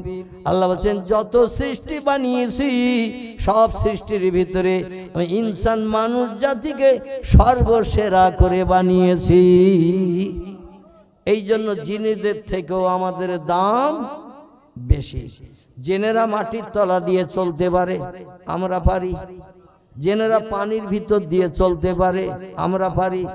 জেনেরা শূন্যে উড়ে যেতে পারে এরোপ্লেন হেলিকপ্টারের মতো, আমরা পারি। জেনেরা পৃথিবীতে বাঁচে 2500 বছরের মতো, আমরা পারি। আমাদের বয়স গড় করা হয়েছে 60। কত বললাম? 60। 2 জনের গড় করা হয়েছে 60। তবে একজন যদি 65 বাঁচে আর একজন 55 মরবে। একজন যদি 70 বছর বাঁচে একজন 85 মরবে। একজন যদি 80 বছর বাঁচে একজন 40-এ মরবে। 2 জনের গড় করা হয়েছে 60 আর 60 120। কেউ যদি 80 বাঁচে তাহলে 120 হতে আর কত বাকি? 40। এই 40 বছর আরেকজন বাঁচবে, ও কিন্তু আর 60 পাবে না। এটা আল্লাহ উম্মতে মুহাম্মাদীদের জন্য গড় করে দিয়েছেন। জোরে বলুন একটু সুবহানাল্লাহ। এই জেনেরা শক্তি আমাদের থেকে অনেক গুণে বেশি হওয়া সত্ত্বেও জেনেরা সব জায়গায় পাল্লা দিয়ে মানুষের সঙ্গে লড়াই করে জয়ী হতে পারে, কারণ ওদের বয়স বেশি। 2500 বছরের মতো বাসে এক একটা জেন। ওরা মাটির তলা দিয়ে যেতে পারে, পানির ভিতর দিয়েও যেতে পারে, মহাশূন্যে উড়ে চলে যেতে পারে। যখন যেখানে ইচ্ছে এক মুহূর্তে পৃথিবীর এই প্রান্ত ও প্রান্তে এক মুহূর্তে ওরা উড়ে চলে যেতে পারে, যে ক্ষমতা আমাদের নাই। সব জায়গায় ওরা জয়ী, কিন্তু একটা জায়গায় জেনেরা আমাদের সঙ্গে পাল্লা দিয়ে এখনো পর্যন্ত জয়ী হতে পারেনি। ভবিষ্যতে পারবে কিনা জানি না। একটা মাত্র জায়গায় জেনেরা আমাদের কাছে দুর্বল। এই জায়গাটার নাম কি একটু কেউ বলতে পারবেন? না পারলে আমি আসি অধ। আল্লাহু আকবার। একজন কে বলেছেন? আমার একজন ভাই তথ্যটা দিয়েছেন, সঠিক তথ্য দিয়েছেন। যাই হোক, জেনারে একটা জায়গায় মানুষের সঙ্গে পাল্লা দিয়ে জয়ী হতে পারে না, সেই জায়গাটির নাম হলো আমল। মানুষ যত বেশি বেশি আমল করবে, জেন তার ধারে পাশে ঘিসবে না। এরা আমলকারীরে বড় ভয় করে। এছাড়া আর কোনো জায়গায় জেনেরা কোনো ভীত সন্ত্রস্ত হয় না। 2-5টা মানুষকে একটা জেনি কাবু করে দিতে পারে, কিন্তু আমলকারী ব্যক্তির কাছে ওরা ধারে পাশে ঘেসে না। এই জায়গায় ওরা পরাস্ত। বর্তমান 21 শতাব্দীর যুগে যেখানে জেনেরা মানুষের সঙ্গে পাল্লা দিয়ে জয়ী হতে পারে না, এইখানে মানুষ এখন দুর্বল। আমল করতে গেলে ফজরের নামাজের পর ইশরাকের নামাজ পড়তে হবে, বেলা 10টার দিকে চাশতের নামাজ পড়তে হবে, মাগরিবের নামাজের পরে আওবিনের নামাজ পড়তে হবে, রাত্র দ্বীপ্রহরের পর থেকে নিয়ে 12টার পর থেকে ভোরবেলা ফজরের আজান ধ্বনির আগ পর্যন্ত একটি নামাজ আছে। নামাজটির নাম হলো তাহাজ্জুদ। এই নামাজ কম পড়লে 4 রাকাত, উদ্দে পড়লে 6 রাকাত। তবে প্রতিদিন একই নিয়মে পড়তে হবে। 4 রাকাত যদি পড়েন দৈনন্দিন 4, 6 রাকাত যদি পড়েন দৈনন্দিন 6। এই 6 রাকাত কিংবা 4 রাকাত নামাজ যখন বান্দা গভীর রাত্রি তামাম পৃথিবীর সব সৃষ্টি দেহের ক্লান্তি দূর করার জন্য যখন ঘুমিয়ে যায়, বিশ্রাম নেয়, সব সৃষ্টি যখন তন্দ্রাভিভূত হয়, ওই সময় বিছানায় লাথি মেরে বিবি বাচ্চার মায়া ছেড়ে ঘুমকে হারাম করে যে বান্দা যায় নামাজের পাটিতে দাঁড়িয়ে যে 4 রাকাত মতান্তরে 6 রাকাত নফল নামাজ আদায় করবে, নামাজ শেষ হয়ে যাওয়ার পরে বান্দা যখন দোকানে হাত তুলে 2 চোখের পানি 2 ফোঁটা ফেলে গভীর রাত্রি যদি জীবনের কামনা বাসনা একটু জানায়, আল্লাহ কোরআনে বলছেন ফাদউনি, তোমাদের কিছু চাওয়ার হলে আমার কাছে চাও, আস্তাজিব লাকুম, তোমাদের সব দাবি দোয়া কবুল করে নিয়ে আমি আল্লাহ তোমাদের মুখে হাসি ফোটাবো। পয়গম্বর মুহাম্মদ রাসূলুল্লাহ বলছেন, মান কানা লিল্লাহ, যে লোকটি আল্লাহর আপন হয়ে যায়, রাত জেগে বিবি বাচ্চার মায়া ছেড়ে শান্তির সোজা বিছানায় লাথি মেরে ঘুমকে হারাম করে যে ব্যক্তি যায় নামাজের রাতের গভীরে দাঁড়িয়ে যায়, রাত্রের ইবাদতটা আল্লাহর কাছে সব থেকে বেশি প্রিয়। এই নামাজ পড়ি বান্দা যখন আল্লাহর কাছে দোকানে হাত তোলে, উদুনি, কিছু যদি চাওয়ার থাকে আমার কাছে চাও, আস্তাজিব লাকুম, সব দাবি দোয়া পূর্ণ করে কবুল করে তোমাদের মুখে হাসি ফোটাবো। আবার বুখারী শরীফের প্রথম হাদিসে বলা হয়েছে ইন্নামা আমালু বিন্নিয়াত, তুমি একটু নিয়ত করে আল্লাহর কাছে কি চাইবে এটা নিয়ত করে নিয়ে নামাজ অন্তে হাত তুলে সেই কথাটা জানাও। কারণ আল্লাহ পাক তোমার দাবি দোয়া কবুলের জন্য লা তাখুযুহু সিনাতু ওয়ালা নাউম। জোরে বলুন একটু আল্লাহু আকবার। আচ্ছা, গভীর রাত্রে 1টা, 1:30, 2টোর সময় যখন আমরা বাড়িতে নামাজ আদায় করি, আল্লাহ বোধহয় আমাদের বিবি বাচ্চার মতো এরকম ঘুমিয়ে থাকে তো নাকি? আল্লাহ আমাদের বিবি বাচ্চা যেমন ঘুমিয়ে আছে, পাশ থেকে উঠে দিয়ে নামাজ পড়ছি আমরা, আল্লাহ ও সময় ঘুমাইতো নাকি? আয়াতুল কুরসির ভিতরে আল্লাহ তথ্য দিয়েছেন আল্লাহু লা ইলাহা ইল্লা হুয়াল হাইয়ুল কাইয়ুম লা তাখুযুহু সিনাতু ওয়ালা নাউম। জোরে বলুন আমিন। আল্লাহ বলেন আমি সেই মহান প্রভু আল্লাহ, আমি ছাড়া আর কোন স্রষ্টা মালিক কেউ নাই। লা তাখুযুহু সিনাতু ওয়ালা নাউম, আমার জীবনে কোনোদিন ঘুম লাগে না, ইচ্ছা করো আমি ঘুমাই না, আমি খাই না, পেশাব করি না, পায়খানা করি না। অতীতে ছিলাম পবিত্র, বর্তমানে আছি পবিত্র, ভবিষ্যতে আমি আল্লাহ পায়খানা করব। আছে এরকম? আল্লাহ তিনি পেশাবও করেন না, পায়খানাও করেন না, জীবনে কোনোদিন তিনি ঘুমান না। তিনি বলেন সব সৃষ্টি পাঠিয়েছি আমি পৃথিবীতে, রাতের বেলা দিনের বেলা বিশ্রাম নেব, ঘুমাবো, আর সৃষ্টির আমার নাম ধরে ধরে ডাকবে আল্লাহ, রহমান, রহিম, গফফার, করিম, সাত্তার, জব্বার, কাউহার, আউয়াল, আখির, জাহির, বাতিন, এইভাবে আমার নাম ধরে ধরে ডাকবে। আর আমি ঘুমিয়ে থাকবো এলাকার মেম্বার, প্রধান, এমএলএর মতো। তাহলে বান্দাদের জীবনের দুঃখের জন্য সাহায্য করবে কে? বিপদে সাহায্য করবে কে? বান্দার মুখে হাসি ফুটাবে কে? এই জন্য অতীতের জীবনে ঘুমাইনি, বর্তমানেও ঘুমাচ্ছি না, ভবিষ্যতেও ঘুমাবো না। টিউবওয়েল দেখেছেন? টিউবওয়েল রাস্তার ধারে পাইপ পোতা, টিউবওয়েল আছে না পাড়ায় পাড়ায়? সরকার দেয়, কোনো ব্যক্তি বাড়িতে ব্যক্তিগত নিজস্ব টিউবওয়েল পোতে। আচ্ছা, টিউবওয়েলের মাথায় এক বেকা হাতল আছে না? আচ্ছা, এখন টিউবওয়েলের কাছে যদি বলেন 3 দিন পানি খাইনি, পিপাসায় কাতর, আর থাকতে পারছি না, এ কল তোর ভিতরে হাজার হাজার কলসি পানি আছে, 2 গ্লাস দে। টিউবওয়েলের কাছে যদি মাথা খুঁটে মরেন, ওখানে পাকা পাইপের গায়ে কিংবা যে টিউবওয়েলের মাথার যে পোর্শনটা আছে, ওখানে যদি মাথা ঠুকে ঘুনি বেরি করে দেন, পানি 1 গ্লাস দেবে তো? দেবে? আল্লাহ বলছেন তোমাকে একটু ব্যবহার করতে হবে, হাতল চাপতে হবে, ঠিক কিনা? পানি আছে হাজার হাজার কলসি, একটু হাতল চাপো, অনর্গল পানি বেরিয়ে যাবে, পানি সাপ্লাই হবে। আল্লাহ বলছেন চুপ করে বসে থাকলে হবে না, আমার কাছে সাহায্য চাইতে হবে। বান্দা 1 হাতে গিয়ে আসলে আমি আল্লাহ তোমার জন্য 2 হাতে গিয়ে যাই। জোরে বলুন একটু সুবহানাল্লাহ। এই জন্য আল্লাহর কাছে চাইতে হবে।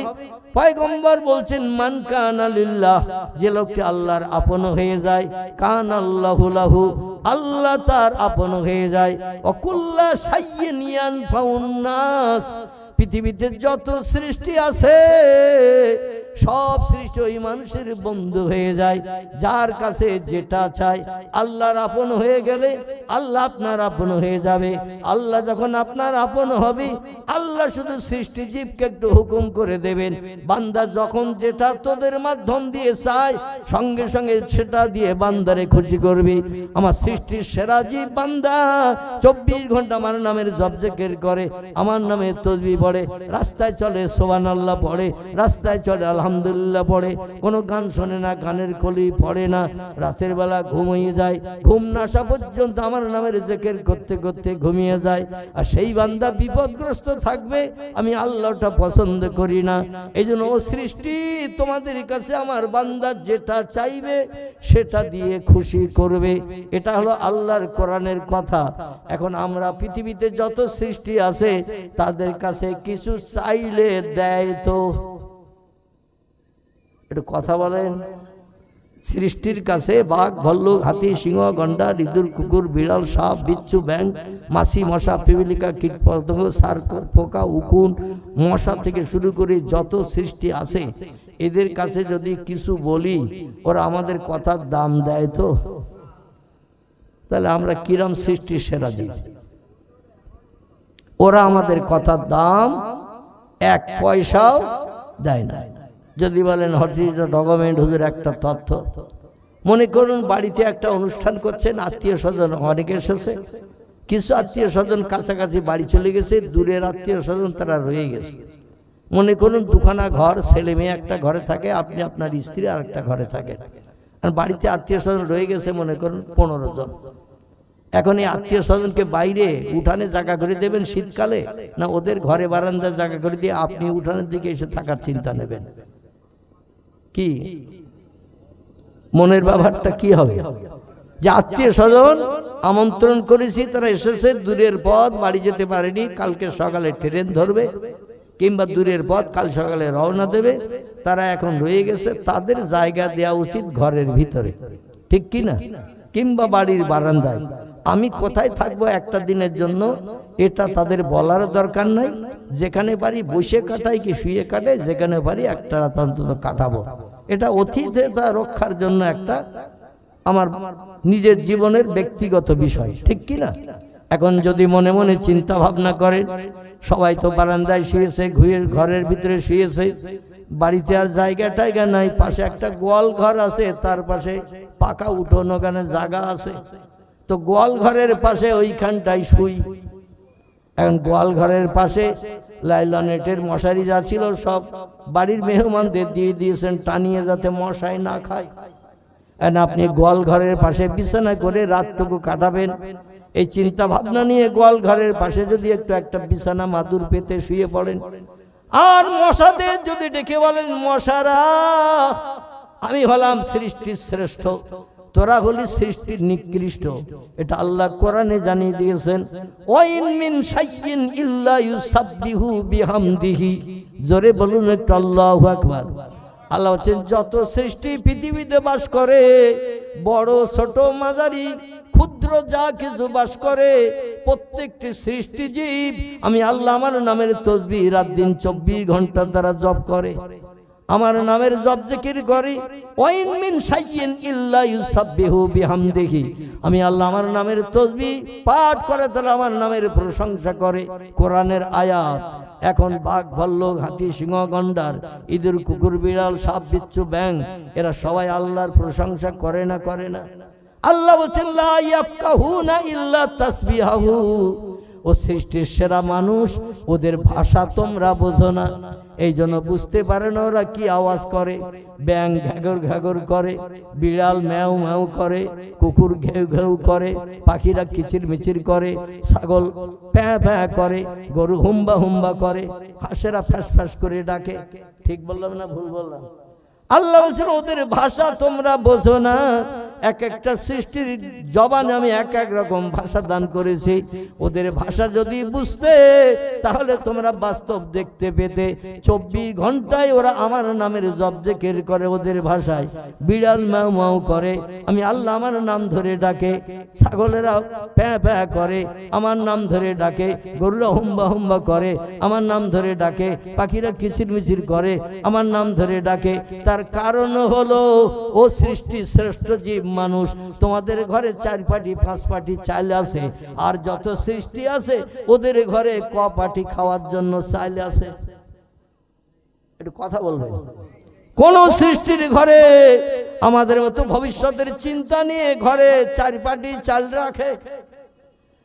কোন সৃষ্টি আমাদের বাড়ির আশেপাশে পুকুর কেটে রাখি, মাছ পুষি, আত্মীয় স্বজন যখন তখন আসলে জাল ফেলে ধরবো, ধরে অন্তত মাছের ঝোল করে দুপুরবেলা খাওয়াবো, রাতের চিন্তা আলাদা নেব।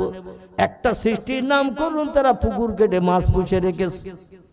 আমরা জমিতে ফসল তৈরি করি, পটল, বেগুন, ঝিঙে, কপি, আলু, লঙ্কা, ঝাল, পেঁয়াজ থেকে শুরু করে কত ফসল জমিনে ফলাই। পৃথিবীতে যত সৃষ্টি আছে একটা সৃষ্টির নাম বলে আমারে বলুন। হুজুর ওরাও ঝিঙের চাষ করে, ওরা পটলের চাষ করে, বেগুনের চাষ করে, কপির চাষ করে, আলুর চাষ করে, ওরা ভবিষ্যতে চিন্তা ভাবনা করে চাষ করে রাখে। আছে একটা এই পৃথিবীতে আমরা মানুষ ছাড়া আমরা ভবিষ্যতের চিন্তা ভাবনা করে ব্যাংক ব্যালেন্স করে রাখি। অনেকের নামে ব্যাংকের বই আছে না নাই? ব্যাংক ব্যালেন্স করি 2000, 5000, 10,000, 20,000 যেমন থাকে ব্যাংক ব্যালেন্স করি, প্রয়োজনে দরকারের সময় উঠাবো, সমস্যা মিটাবো। একটা সৃষ্টির নাম করে বলুন, ওরা ব্যাংকের বই করে রেখে দিয়েছে, যখন লাগবে ব্যাংকে যে ম্যানেজারের কাছ থেকে টাকা তুলে আনবে, সমস্যার সমাধান পাবে। আছে কোন সৃষ্টির? পৃথিবীতে আমাদের মতো ভবিষ্যতের চিন্তা কোন সৃষ্টি করে না। ভোরবেলা যখন হয় সূর্য ডগমগ করে উঠতে যায়, অশ্বত্থ গাছের মাথায় কোকিলেরা দেখবেন ভোরবেলা ফজরের আজানের পরে ওরা কুহু কুহু কুহু কুহু করে ডাকে না, ডাকে না? কোকিল বলে, আল্লাহ আমার গায়ের রং কালো, কাকের গায়ের রঙও কালো, কিন্তু আমার চোখ দুটো করেছ লাল, এই জন্য কোনো পাখি আমার দেখে পছন্দ করে না। দিনের আলো পেলেই ওরা বাসা থেকে বেরিয়ে যায় খাদ্য অন্বেষণের জন্য। আর তাদের ভাষায় আল্লাহ আল্লাহ নামের জপ জিকির করতে করতে ওই যে কা কা কা করে পাখিরা কিচিরমিচির করে, ওরা কারো নামে স্মরণ করে না, ওরা ডাকে তাদের ভাষায় আল্লাহকে। কোকিল বলে, আল্লাহ ভোর হয়ে সকাল হচ্ছে মানে আমার বিপদের সংকেত দেখা দিচ্ছে, সারাদিন আমার ঝোপের ভিতরে থাকতে হবে, বাইরে বেরোলে শালিকেরা কাকেরা ফিঙে পাখিরা আমার এসে ঠকরিয়ে ঠকরিয়ে প্রাণ নাশ করবে, আমার চোখ লাল, ওরা দেখতে পায় না। আল্লাহ এই ভোরবেলা তাই তোমার নামের স্মরণ করি, আল্লাহু আল্লাহ আল্লাহু আল্লাহ। সকলে আমার সঙ্গে একটু পড়েন, আল্লাহু আল্লাহ আল্লাহু আল্লাহ আল্লাহু আল্লাহ আল্লাহু আল্লাহ আল্লাহ আল্লাহ। আমরা বুঝি কুহু কুহু, ওরা বলে আল্লাহ আল্লাহ। ওদের জবানে পড়ে কাক আর কোকিল, এরা দেখতে একই রকম, কিন্তু কোকিলের চোখ দুটো লাল বলে ও গাছের মাথায় বসে বসে সকালের ফর্সা আলো যখন দেখতে পাওয়া যায়, দেখে বলে আল্লাহ বাইরে তো বেরোলে যাবে না, অন্য পাখিদের মতো খাদ্য তালাশ করতে যেতে পারবো না, এখানেই আমারই লুকিয়ে থাকতে হবে সারাদিন। আল্লাহ সারা রাত আমি বিশ্রাম করছিলাম গাছের ডালে পাতার পাশে, সকাল হয়েছে এখন তো আমার ঝোপের ভিতরে চলে যেতে হবে, কিন্তু সারাদিন কি না খেয়ে থাকবো গো আল্লাহ?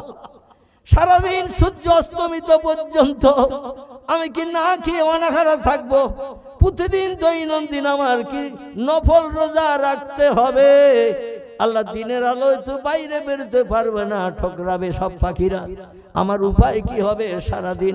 আল্লাহ বলে, আমার সৃষ্টি পাখি, ইয়া আইয়ুহাত তাইর, এ পাখি শোন, গতকাল রাতের বেলা যে ডালে বসেছিলি ওই ডালের কাঁচা ফলটা দেখে তোর খাবার উপযুক্ত ছিল না, ফলের পাশেই বসেছিলি সারা রাত, এই ভোর হয়ে গেছে, একটু আফসা আলো বেরিয়েছে, ওই ফলটার দিকে একটু তাকিয়ে দেখ।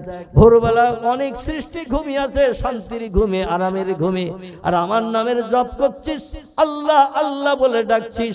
আমি আল্লাহ তোরে সারাদিন অনাহারা করে রাখবো, আমি আল্লাহ পছন্দ করি না। যে ফলটা গতকাল কাঁচা ছিল, রাতের ভিতরে এমন একটা টাইম আমি আল্লাহ রেখেছি, সেই টাইমটা যখন হয় 2 পাতার গাছ 4 পাতা হয়ে যায়, ছোট্ট ফলটা একটু মোটা হয়, হয় না? হয় না? কাঁচা ফল পেকে যায়, দিনের বেলা পাকে না, যা পাকে সব রাতের বেলা একটা সময়ে পাকে। জোরে বলুন একটু সুবহানাল্লাহ। বোঝা যাচ্ছে তো নাকি? যদি অসুবিধা হয় নক করবেন, আমি আরো ভেঙে বোঝানোর চেষ্টা করব। যদি আপনার ব্রেন মগজে না ঢোকে তাহলে আরো ভেঙে বাংলা করে বলার চেষ্টা করব, আর যদি বুঝতে পারেন আলহামদুলিল্লাহ। আল্লাহ বলছেন যে ফলটা গতকাল কাঁচা ছিল, আজকের রাতের ভিতরে এমন একটা টাইম আমি নির্ধারণ করে রেখেছি, ওই টাইমটা যেই হয় কাঁচা ফলটা তখন পেকে যায়। একটা গরু যখন ফুটবল মাঠে কোনো বা মাঠে যখন খোঁটা মেরে গোজ মেরে গলায় দড়ি দিয়ে বাঁধা হয়, সমস্ত দড়ি ভর খেয়ে খেয়ে সারাদিন ওর উদর পূর্ণ করার চেষ্টা চালায়, যত সময় পর্যন্ত কামড় দিলে মাটির গোড়া থেকে ঘাসটা কেটে নেওয়া যায় তত সময় পর্যন্ত গরু ছাগল কেটে কেটে খায় না। সন্ধ্যাবেলা বাড়ির মালিক যখন গরুটারে বাড়ি নিয়ে আসে, ছাগল ভেড়াটারে বাড়ি নিয়ে আসে, ছাগল ভেড়াটা চিন্তা করতে করতে আসে, হায় রে সারাদিন কামড়িয়ে কামড়িয়ে খেলাম, একটা ঘাস দুবার তিনবার করে কামড়িয়ে খেলাম, মাটি সমান করে রাখে আসলাম, বাড়ির মালিক তো বেয়াদব নাচার, আমারে কাল আবার ওই জায়গায় যে বেঁধে দেবে যেখানে আজকে সারাদিন পড়ে পড়ে ঘাস কামড়ে কামড়ে খেয়েছি, কালকে তো আর ঘাসের আগা কিছু পাবো না, কিভাবে অনাহারা থাকবো আগামী কালকের রাতের পরে সকালবেলা। আল্লাহ বলছেন ওয়ালা তাহজান ওয়ালা তাখাফ, ও আমার সৃষ্টি তোমরা চিন্তা ভাবনা করিও না, ওই যে আমার নামের জপ জিকির করছো, তাসবিহ পড়ছো, এতেই আমি আল্লাহ খুশি। রাতের ভিতরে এমন একটা সময় রেখেছি তোমার গাল দিয়ে কেটে খাওয়া ঘাসটা আবার হাফ ইঞ্চি বাড়িয়ে দেব, কালকের উদর পুণ্যের জন্য। ঘাস লম্বা করে দেয় কে? চাষি করে না? চাষি করে তো নাকি? এ ঘাস লম্বা করেন তিনি, সব সৃষ্টির মালিক যিনি। জোরে বলুন একটু আমিন, আর একটু জোরে বলুন আমিন। আল্লাহ বলছেন 5 পাটি চাল আছে তোমার, ব্যাংকের টাকা আছে তোমার, খেতে ফসল আছে তোমার, পুকুরে মাছ আছে তোমার। এই জন্য 24 ঘন্টায় ও বান্দা তুমি আমার নামের জপ একটা বারও করো না, আমার জমিনে একটু কপাল ঠাকিয়ে নাকে খর লাগিয়ে ও বান্দা আমার নামে তাসবিহ সুবহানা রাব্বিয়াল আলা, সুবহানা রাব্বিয়াল আলা। আপনাদের এই বাইতুল হামদ মসজিদে এই তাসবিহ পড়ে না অন্য পড়ে? আমি যেটা বললাম এইটা পড়ে না অন্য পড়ে? এইটাই পড়ে। তাম পৃথিবীতে বর্তমান 256টির মতো দেশ বিদ্যমান। কটা বললাম? তাম পৃথিবীতে দেশের সংখ্যা 256টির মতো। Japan, German, England, Holland, Poland, Italy, Brazil, Thailand, Singapore, Burma, Rangoon, Hindustan, Pakistan, Afghanistan, Iraq, Iran, Kuwait, Jordan, Arab, পারস্য, তুরস্ক, Libya, Nigeria, Indonesia, Malaysia, Sri Lanka, Burma, Tajikistan, Kazakhstan, Balochistan, Azerbaijan, Armenia, Saudi Arab, Arab আমিরশাহী, শাম, Syria, Morocco, Yemen, Bulgaria, Jordan, তুরস্ক থেকে শুরু করে মিশর থেকে শুরু করে পৃথিবীতে 256টির মতো দেশ বিদ্যমান। পৃথিবীতে এমন কোন দেশ নাই যেখানে মুসলমানেরা বাস করে না। এই জন্য কবি আল্লামা ইকবাল বলেছেন, আরবে আমি, ভারতে আমি, চীনে আমার নাইকো ঘর, চীনে আমার নাইকো পর, বিশ্ব জোড়া মুসলিম আমি, সারা বিশ্বে বেঁধেছি ঘর। একটু জোরে বলা যাবে না সুবহানাল্লাহ? বিশ্ববিখ্যাত কবি আল্লামা ইকবাল তিনি এই তথ্যটি দিয়েছেন, আরবে আমি, ভারতে আমি, চীনে আমার নাইকো পর, বিশ্ব জোড়া মুসলিম আমি, সারা বিশ্বে বেঁধেছি ঘর। পৃথিবীতে বর্তমান যত দেশ আছে সব দেশে মুসলমানেরা বসবাস করছে, কিন্তু পৃথিবীতে এমন অনেক দেশ আছে যে দেশে হিন্দু নাই, জৈন নাই, শিখ নাই, বৌদ্ধ নাই, ইহুদি নাই, খ্রিস্টান নাই, কোল নাই, ভিল নাই, নাগা নাই, খাসা নাই, মুন্ডা নাই, আর্য নাই, অনার্য নাই, আদিবাসী নাই, সাঁওতালিরও নাম নিশানা গন্ধ নাই। অনেক দেশ আছে যে দেশে হিন্দুরা নাই, শিখেরা নাই, বৌদ্ধরা নাই, ইহুদি নাই, খ্রিস্টান নাই, কোল নাই, ভিল নাই, নাগা নাই, খাসা নাই, মুন্ডা নাই, আর্য নাই, অনার্য নাই, আদিবাসী নাই, সাঁওতালি নাই, কোনো ধর্মাবলম্বী নাই। কিন্তু মুসলমান এমন একটা জাতি সব দেশে বাস করছে। জোরে বলুন একটু সুবহানাল্লাহ। আচ্ছা, মুসলমান যদি সব দেশে বাস করে সে দেশে মসজিদ আছে না নাই? মুসলমান যে দেশে বাস করে সে দেশে মসজিদের দরকার আছে না নাই? কারণ আল্লাহ কোরআনে জানিয়েছেন, ওয়াবুদুল্লাহ, আমি আল্লাহ আমার ইবাদত বন্দেগী উপাসনা করো, আমার নামের তাসবিহ জপ করো, আমার ইবাদত করো। নবীজি হাদিস শরীফে জানিয়েছেন, আফজালুল ইবাদাতি ইবাদাতুস সালাহ, ইবাদতের ভিতরে সবথেকে উত্তম ইবাদতের নাম হলো নামাজ। নামাজের উপরে আর কোনো ইবাদত নাই নাই নাই। এই জন্য মুসলমান যদি কেউ হয়, মুসলমান বাচ্চা যদি মায়ের উদর থেকে জন্ম নেয়, বয়স প্রাপ্ত হওয়ার পর থেকে ছেলেদের বয়স প্রাপ্ত হলো, ফতোয়ার কিতাবে লিপিবদ্ধ হয়েছে, যখন থেকে ছেলেদের রাতের বেলা স্বপ্ন দোষ হয়, এই স্বপ্ন দোষ হওয়া মানে ছেলেটা সাবালক হয়েছে। মেয়েদের প্রাপ্তা বয়স্কার নিদর্শন শরীয়তের ফতোয়ায় লিখেছে, যেখানে মেয়েরা প্রতি মাসে মাসে যে একটা নাপাকি হয়, ইংরেজিতে তারে মেন্স বলে, আরবিতে তারে হায়েজ বলে, বাংলায় তারে ঋতুবতী বলে। যখন থেকে মেয়েদের প্রতি মাসে এই রোগটা 3-4 দিনের হয়, যাকে আরবিতে হায়েজ বলা হয়, ইংরেজিতে তারে মেন্স বলে, বাংলায় তারে ঋতু বলা হয়, এইটা যখন মেয়েদের শুরু হয়ে যাবে, ওই সময় থেকে মেয়েরা কিন্তু প্রাপ্তবয়স্ক সাব্যস্ত হলো। ছেলেরা প্রাপ্তবয়স্ক হলো, স্বপ্নদোষ হওয়ার কারণে ওইখান থেকে তার জন্য মরণের দিন পর্যন্ত 5 ওয়াক্ত নামাজ অবশ্য কর্তব্য, ফরজ। মেয়েরা যেখান থেকে নাপাকি শুরু হলো, এইখান থেকে সাবালিকা হয়ে গেল, এইখান থেকে মরণের দিন পর্যন্ত মেয়েদেরও 5 ওয়াক্ত নামাজ অবশ্য কর্তব্য, ফরজ। তো মেয়েদের জন্য আল্লাহ একটু ছাড় দিয়ে দিয়েছেন, যে কদিন নাপাকি থাকবে প্রতি মাসে, 3 দিন 4 দিন বা 5 দিন, ওই কদিন আল্লাহ তাদের তাকফিফ করে নামাজ মাফ করে দিয়েছে। তোমার শরীর নাপাক, আমার ইবাদত করতে হবে না, কারণ পবিত্র দেহ ছাড়া আমি আল্লাহ ইবাদত পছন্দ করি না। এখন পৃথিবীতে যত দেশ, সব দেশের মসজিদে সেজদায় যে একই তাসবিহ, ঠিক বললাম না ভুল বললাম? সব দেশের মসজিদে, এমনকি মসজিদে নববী, যে মসজিদে নামাজ আদায় করলে 1 রাকাতে 50,000 রাকাত নামাজ পড়ার সওয়াব পাওয়া যায়। পৃথিবীতে সব থেকে সেরা মসজিদ যেটি, যার নাম হলো মসজিদে হারাম। কি নাম বললাম? মসজিদে হারাম। এখানে হারাম বলেছি বলে যেন ধারণা করবেন না, হারাম মানে তো খারাপ, হারাম মানে তো নিকৃষ্ট, হারাম মানে অপবিত্র, হারাম মানে নিষিদ্ধ। তাহলে এই মসজিদটা খারাপ, নিষিদ্ধ, অপবিত্র মসজিদ। কোরআন পাকের 15 পারায় আল্লাহ পাক তথ্য কোট করে দিয়ে আমাদের মগজ সাফ করে দিয়েছেন।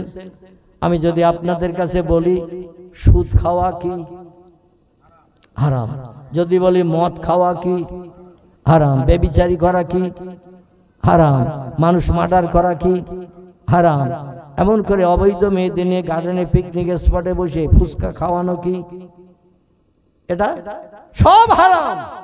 অবৈধ মেয়ের নিয়ে কোথাও কোনো জায়গায় নিভৃতে নির্জনে যে বাদাম ভাজা ফুচকা খাওয়ানো যাবে না।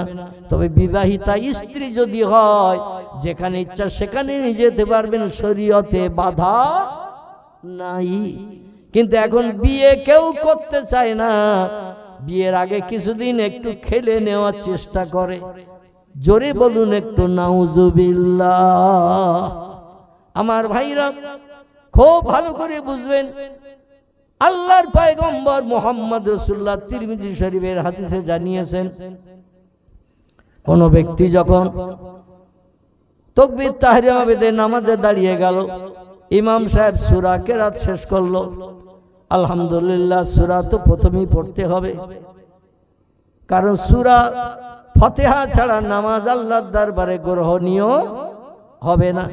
এরপরে যে কোনো একটা সূরা আপনি পাঠ করবেন, করে আপনি নামাজ আদায় করবেন। রুকুতে গেলেন সুবহানা রাব্বিয়াল আযীম, সুবহানা রাব্বিয়াল আযীম 3 বার 5 বার পড়লেন, আবার সামি আল্লাহু লিমান হামিদা বলে উঠে গেলেন, তারপরে আল্লাহু আকবার বলে সেজদায় গেলেন। সেজদায় যখন গেলেন, ওই সময় 2 চোখের পাশে 2টো হাত রাখতে হয়, যাতে চোখের চাউনি বাইরের কোনো দিকে না যায়। 2 চোখের পাশে 2টো হাত রেখে সেজদায় যেতে হবে, আড়াল করে রাখতে হবে চোখ। চোখ বদমাইশি করে বাইরের কোনো দৃশ্য যেন না দেখে, কারণ সেই নিরাকার মহান প্রভু আল্লাহ, তার নামে তাসবিহ পড়তে হবে। এবার সেজদায় যখন যাওয়া হয়, কপালে একটু ধুলো মাখে না মাখে না, নাকে একটু ঘাসানি লাগে না লাগে না, নাকে খড় দিয়ে কপালে ধুলা মেখে সেজদায় যখন বান্দা চলে যায়, ওই সময় তাসবিহ পৃথিবীর সব দেশে একই তাসবিহ, সুবহানা রাব্বিয়াল আলা, সুবহানা রাব্বিয়াল আলা। এখানেও আলাদা পড়ে না, আর পড়া আইনসঙ্গত নয়, মানে শরীয়তের বিধান সব জায়গায় একই। তিরমিজি শরীফের হাদিস, পয়গম্বর মুহাম্মদ রাসূলুল্লাহ সাল্লাল্লাহু আলাইহি সাল্লাম জানাচ্ছেন, কোন ব্যক্তি যদি দুটি বার সিজদায় যে আল্লাহর এই পবিত্র নামের তাসবিহ মাত্র দুটি বার পাঠ করে, সুবহানা রাব্বিয়াল আলা, এর অর্থ হলো হে মহান পবিত্র আল্লাহ, তুমি খাও না, ঘুমাও না, পেশাব করো না, পায়খানা করো না, স্বামী স্ত্রী মিলন নাই, তোমার কোনো বাচ্চা কাচ্চা নাই, কারো পেট থেকেও তুমি জন্মগ্রহণ করো নাই, তুমি ছিলেন অতীতে একা, বর্তমানে একা, ভবিষ্যতেও থাকবে একা। আল্লাহ তুমি হলে সব শক্তির ঊর্ধ্বে, বিজ্ঞান, দর্শন, ইঞ্জিনিয়ার, ডাক্তার, মাস্টার, ভূতত্ত্ববিদ, ঐতিহাসিক, সাহিত্যিক, যত নামি দামি ব্যক্তি পৃথিবীতে থাক না কেন, সব ব্যক্তির উপরে তুমি আল্লাহ। জোরে বলুন একটু সুবহানাল্লাহ। পয়গম্বর বলছেন, আমার কোন উম্মত দুটো বার যদি এই তাসবিহ সিজদায় যে কপালে ধুলা লাগিয়ে, নাকে খড় লাগিয়ে যদি পড়ে, আল্লাহ সিজদারত বান্দার তাসবিহ শুনে, আল্লাহু আলিমুন বিজাতিস সুদূর, আল্লাহ এত বড় প্রত্যক্ষদর্শী, প্রত্যক্ষ সামিন তিনি, আমরা মনে মনে যা কিছু গোপন করি সেটাও আল্লাহ জানেন। জোরে বলুন একটু সুবহানাল্লাহ। আরে জবান দিয়ে যে পড়ছেন সুবহানা রাব্বিয়াল আলা, সুবহানা রাব্বিয়াল আলা, পয়গম্বর মুহাম্মদ রাসূলুল্লাহ বলছেন, এই তাসবিহ দুনিয়ার সব কিছু ছেড়ে দিয়ে, ব্যবসা বাণিজ্য, কাজকর্ম, বিবি বাচ্চার মায়া ছেড়ে দিয়ে বান্দা যখন জমিনে সিজদায় যে এই তাসবিহ দুটি বার মাত্র পড়েন, আল্লাহ খুশিতে এত বাগবাগ হয়ে যায়, আল্লাহ ডেকে বলে, যা রে বান্দা যা, আমি তোর সারা জীবনের গুনাহ মাফ করে বেগুনাহ মাসুম বানিয়ে দিলাম। নারায়ে তাকবীর, নারায়ে তাকবীর। কবার পড়লে? দুবার। তিরমিজি শরীফের হাদিস। তিনবারের কথা নবী বলেননি, চারবারের কথাও বলেননি। পয়গম্বর বলছে, দুটো বার যদি এই তাসবিহটা পড়ে, আল্লাহ বান্দার উপরে এত খুশিতে বাগবাগ হয়ে যায়, আল্লাহ খুশি রাখতে না পেরে ডেকে বলে, যা রে বান্দা যা, আমি তোর সারা জীবনের গুনাহ মাফ করে দিয়ে বেগুনাহ মাসুম বানিয়ে দিলাম। জোরে বলুন একটু সুবহান। আচ্ছা, আমরা যখন মসজিদে জুমার নামাজ, ওক্তীয় নামাজ পড়তে যাই, আমরা এই তাসবিহ কবার পড়ি? কবার? কমপক্ষে তিনবার, ঠিক কি না? আচ্ছা, তিনবার পড়ার পরে অনেক মুসল্লি আছে একটু মাথা উঁচু করে ইমাম সাহেবের দিকে তাকায় কিনা? এ তাকায় না, তাকায় না, ইমাম উঠেছে কিনা? কারণ আল্লাহ কোরআনে জানাচ্ছেন, ওয়ারকাউ মা'র রাকিন ওয়াসজুদু মা'as সাজিদিন। ইমাম যখন রুকুতে যাবে, ইমামের দেখা দেখি তুমিও রুকুতে যাবে। ইমাম যখন সিজদায় যাবে, ইমামের দেখা দেখি তুমি সিজদায় যাবে। ইমাম যখন সিজদা থেকে উঠবে, ইমামের দেখা দেখি আল্লাহু আকবার বললে তুমি সিজদা থেকে উঠবে। ইমামের আগে যদি কোনো আরকান তুমি বাড়তি করে পালন করো, ইমামের আগে যদি তুমি সিজদা থেকে উঠো, ইমামের আগে যদি তুমি সালাম ফিরিয়ে দাও, আসসালামু আলাইকুম ওয়া রাহমাতুল্লাহ, ইমাম এখনো সালাম ফেরায়নি, তাশাহুদ পড়ছে, এমন করে দরুদ ইব্রাহিম পড়ছে, দোয়া মাসুরা পড়ছে, তোমার হয়তো তাড়াতাড়ি পড়া হয়ে গেছে, ইমামের আগে যদি তুমি ডাইনে সালাম ফিরিয়ে দাও, আসসালামু আলাইকুম, কোনো মুক্তাদির নামাজ কবুল হবে? কারণ আল্লাহ কোরআনে বলছেন, ইমামের দেখা দেখি রুকু করো, ইমামের দেখা দেখি সিজদা করো, ইমামের দেখা দেখি ডাইনে বামে সালাম ফিরাও। তাহলে ইমামের নামাজ কবুল হয়ে গেলে তোমার নামাজও কবুল হয়ে যাবে। বর্তমান যুগের এমন আমরা কত মুসল্লি আছি, তাড়াহুড়োর মুসল্লি, তিনবার সুবহানা রাব্বিয়াল আলা পড়া হয়ে গেছে, মাথা উঁচু করে ইমামের দিকে, মেহরাবের দিকে তাকাচ্ছি, ইমাম উঠেছে কিনা, দেখে ইমাম এখন উঠেনি, আবার সিজদায় চলে গেছে। মুক্তাদি আবার সেজদায় চলে গেছে, আবার 4 বার পড়েছে সুবহানা রাব্বিয়াল আলা। 2 বার যে তাসবিহ পড়লে আল্লাহ জীবনের গুনাহ মাফ করে দেয়, এ তাসবিহর তত্ত্ব যদি ইমামের জানা থাকে, ও কি 3 বার পড়ে উঠবে না 9 বার 11 বার পড়ে উঠবে? কি বুঝতে পারেননি? ইমামের যদি জানা থাকে 2 বারেই তাসবিহ শুদ্ধভাবে পড়লে আল্লাহ সারা জীবনের গুনাহ মাফ করে দিয়ে দেন। কত ভুল করেছি, কত ত্রুটি করেছি, কত অপরাধ করেছি, যৌবন বয়সে কত গুনাহ করে ফেলেছি, আল্লাহ সারা জীবনের গুনাহ মাফ করে দেবেন। এই তো যে 2 বার খালেস নিয়েতে পড়লে ইমাম তখন 9 বার 11 বার 13 বারও পড়তে থাকবে না, থাকবে না। ও মুসল্লি, ব্যস্ত মুসল্লি, ও 2য় বার সেজদা যে 4 বার পড়েছে সুবহানা রাব্বিয়াল আলা, 4 বার পড়ে নিয়েছে, আবার মাথা উঁচু করে দেখে ইমামের দিকে, দেখে ইমাম তখনও সেজদায় রয়েছে। বলে ইমাম মরে গেল নাকি সেজদায় যেয়ে? আমি 2 বার 2 বার 1 বার 3 বার 1 বার 4 বার 4 আর 3 7 বার তাসবিহ পড়লাম, তারপরে 2য় বার উঠলাম, উঠে দেখি ইমাম এখনো হাঁসের মতো মাথা নিচু করে দিয়েছে। তাহলে ইমাম মনে হয় যে সেজদায় যে মরে গেছে, ও আর উঠবে না। জোরে বলুন একটু নাউজুবিল্লাহ। নামাজ পড়তে গেলে যত ব্যস্ততা, দেখবেন নামাজ পড়তে গেলে যেন গায়ে বিষ লাগা মতো হয়, গায়ে যেন ঝাল টলি দেওয়া মতো হয়। ইমাম সাহেব নামাজ শেষ করে একটু দোয়া দরুদ পাঠ করে একটু দোয়া করবে। আজকের জুমার দিন গেছে না, অধিকাংশ মসজিদে জুমার দিন আমি অধম লক্ষ্য করে করে দেখি এই জুমার দিন জুমার নামাজ মোট কত রাকাত? কত? আমার বাবাজি ছাড়া আর কেউ যান না মসজিদে? 22 রাকাত। একটু জোরে বলবেন। এই 22 রাকাত নামাজ হলো জুমার দিন। 2 রাকাত তাহিয়াতুল ওযু, 2 রাকাত দাখলুল মসজিদ আছে না, 4 রাকাত কাবলুল জুমা, তারপরে 2 রাকাত ফরজ, 4 রাকাত বাদাল জুমা, 4 রাকাত আখেরি জোহর, 2 রাকাত সুন্নত, 2 রাকাত নফল। কত হলো? আলহামদুলিল্লাহ। জুমার দিন জুমার নামাজ হলো 22 রাকাত। আমরা টোটাল পড়ি কত রাকাত? কত? একটা আওয়াজ এসেছে না দিক থেকে? আল্লাহু আকবার, আল্লাহু আকবার। আরে নবী বলছেন আল জুমাতু আগেরুন, আল জুমাতু আজহেরুন। জুমার দিন হলো খুশির দিন, জুমার দিন হলো দোয়া কবুলের দিন, জুমার দিন হলো বান্দাদের মুখে হাসি ফুটানোর দিন। জোরে বলুন একটু সুবহানাল্লাহ। পয়গম্বর মুহাম্মদ রাসূলুল্লাহ তিরমিজি, আবু দাউদ শরীফে, নাসাই শরীফের হাদিসে তথ্য দিয়েছেন।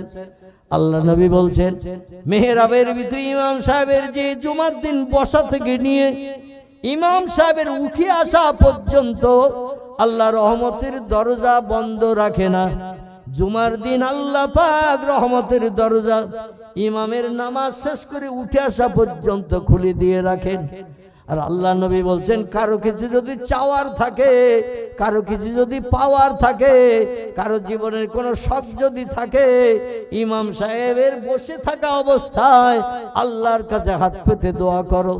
ইমামের ওসিলা করে আল্লাহ পাক মেহরাবে ইমামের বসা থেকে নিয়ে উঠে আসা পর্যন্ত আল্লাহ সব মুসল্লিদের দোয়া কবুল করে জীবনের শখ শান্তি মিটিয়ে দিয়ে মুখে হাসি ফুটিয়ে থাকে। কিন্তু বর্তমান একবিংশ শতাব্দীর যুগে আমার মনে হয় 90 জন মানুষ ইমামের দোয়ায়ও পর্যন্ত শরীক হয় না। ঠিক বললাম না ভুল বললাম? চাচা আপন পরাণ বাসা। কোন রকমে 2 রাকাত ফরজ নামাজ যেই হয়ে যায় সঙ্গে সঙ্গে জুতো খোঁজার পালা শুরু হয়। ঠিক না ভুল?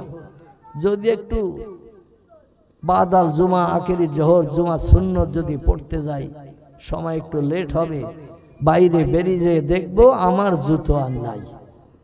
মসজিদ এখন চুরির কারখানা তৈরি হয়ে গেছে। নাউজুবিল্লাহি মিন জালিক। চাচা ভাইপোদের যে জিজ্ঞাসা করে নাতিদের, এখানে কি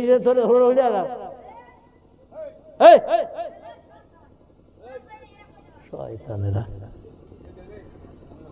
আমার ভাইরা, চাচাকে ভাইপোরা বলছে, চাচা একটু দাঁড়ান, দেখি সবাই জুতো পাই দিয়ে হেঁটে চলে যাক। ইমাম সাহেব দোয়া সবরেশন করলো। অনেক ব্যক্তির আবার বাপ মায়ের আত্মার কল্যাণের জন্য দোয়ার মজলিস করে। দুটো পাঁচটা বাতাসা পাওয়ার আশায় অনেক বাচ্চারাও যায় না। অনেক আবার বাচ্চাদের মসজিদে থাকতে দেয় না, তাড়িয়ে দেয়, বাড়ি করে দেয়, যা। এ যেমন আজকের হাঁকাকি করছে, আমি একটু হাঁকলাম শেষে বলি, মানে আপনারা তো কেউ কিছু বলতেছেন না, ওরা অটোমেটিক বাজার চালাচ্ছে। তা আমি শেষে একটু বকলাম, মানে আমার সময় শেষ হয়ে গেছে, চলে যাব। সম্ভবত আগামী এই অগ্রহায়ণ মাসের শেষের দিকে আপনাদের ওই বাস স্ট্যান্ডের আগের থেকে ডান ধারের দিকে একটা প্রোগ্রাম আছে, ডায়েরিতে লিখিয়ে দিয়েছে। অগ্রহায়ণ মাসের 22 তারিখ না কত তারিখে এইরকম হবে।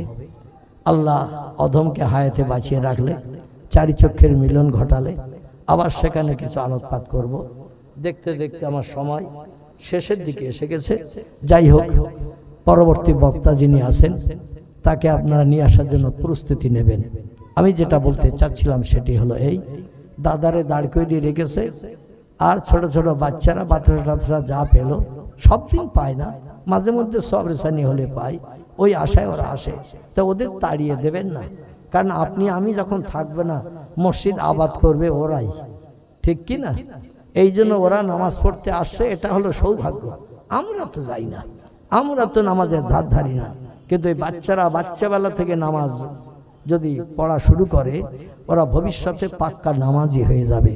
নবীজিও নিষেধ করেছেন বাচ্চাদের তাড়িয়ে দিতে, তবে ওদের সতর্ক করে রাখতে হবে যাতে নামাজের কোনো ক্ষয়ক্ষতি না হয়।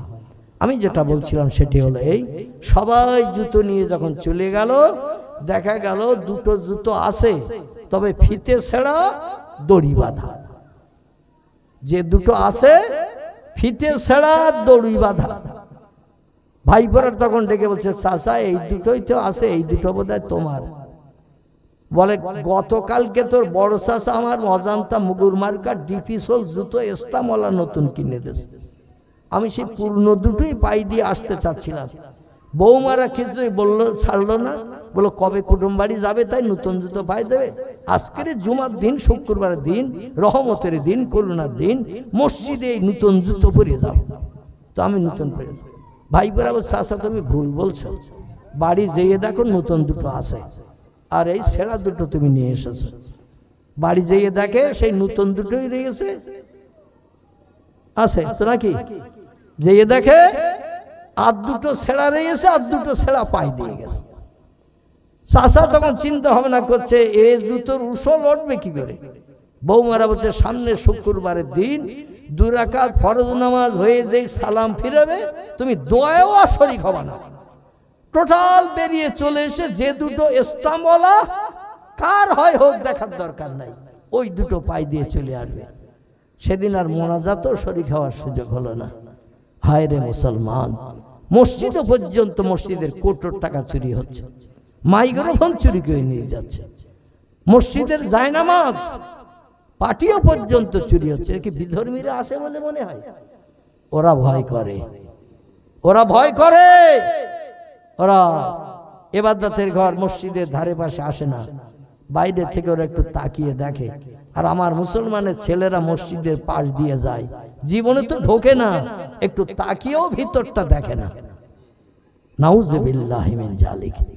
তাহলে আল্লাহর রহমত পাওয়া যাবে ভাই?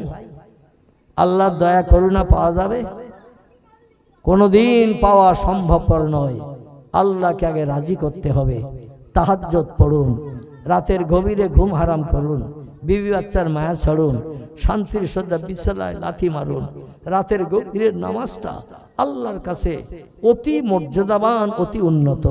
তবে নামাজ অন্তে 2টি কাজ আমাদের করতে হবে আল্লাহর সাহায্য পেতে গেলে। এই কাজ 2টির কথা বলবো না সামনের দিন বলবো?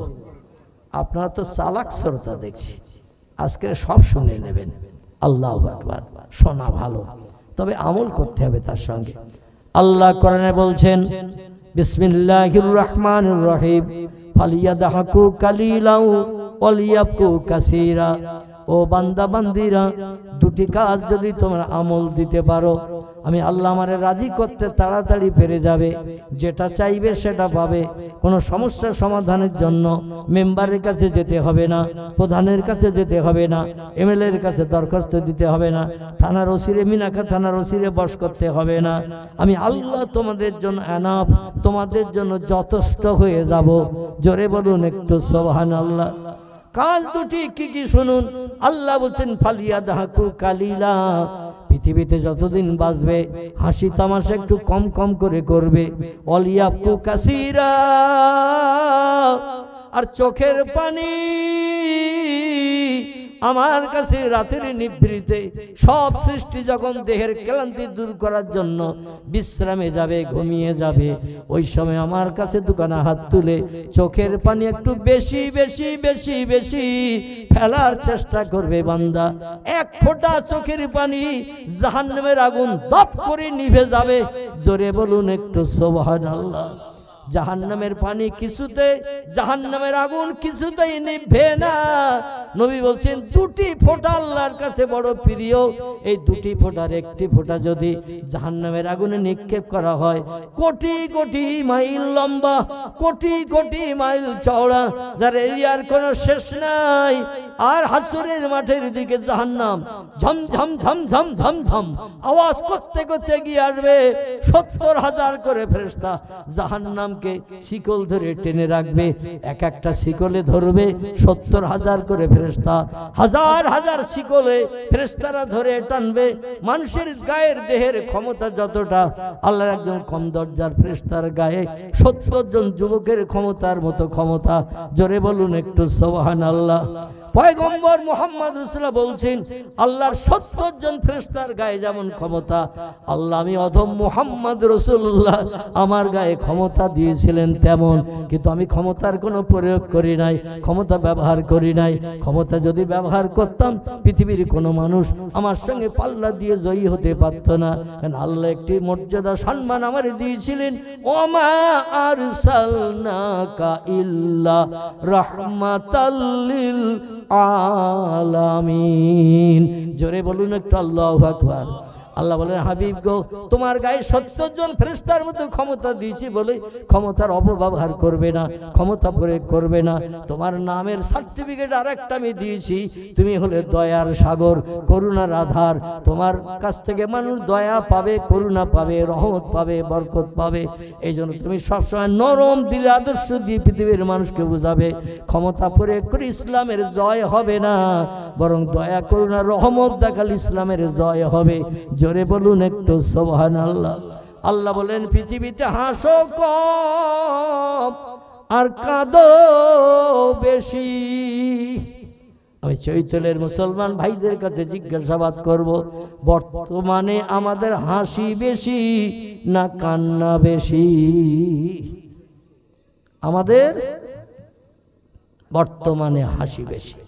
আরে হাসি বেশি হওয়ার মূলে একটা যন্ত্রণা, অনেকের পকেটে হাত দিলে পাওয়া যাবে সেটি। আলহামদুলিল্লাহ, ঠিকই বলেছেন আপনি। সেই যন্ত্রটির নাম হলো মোবাইল। মোবাইল মেশিন যদি কাছে থাকে, কোনো যুবতী আর কাছের কাছে আনার দরকার আছে?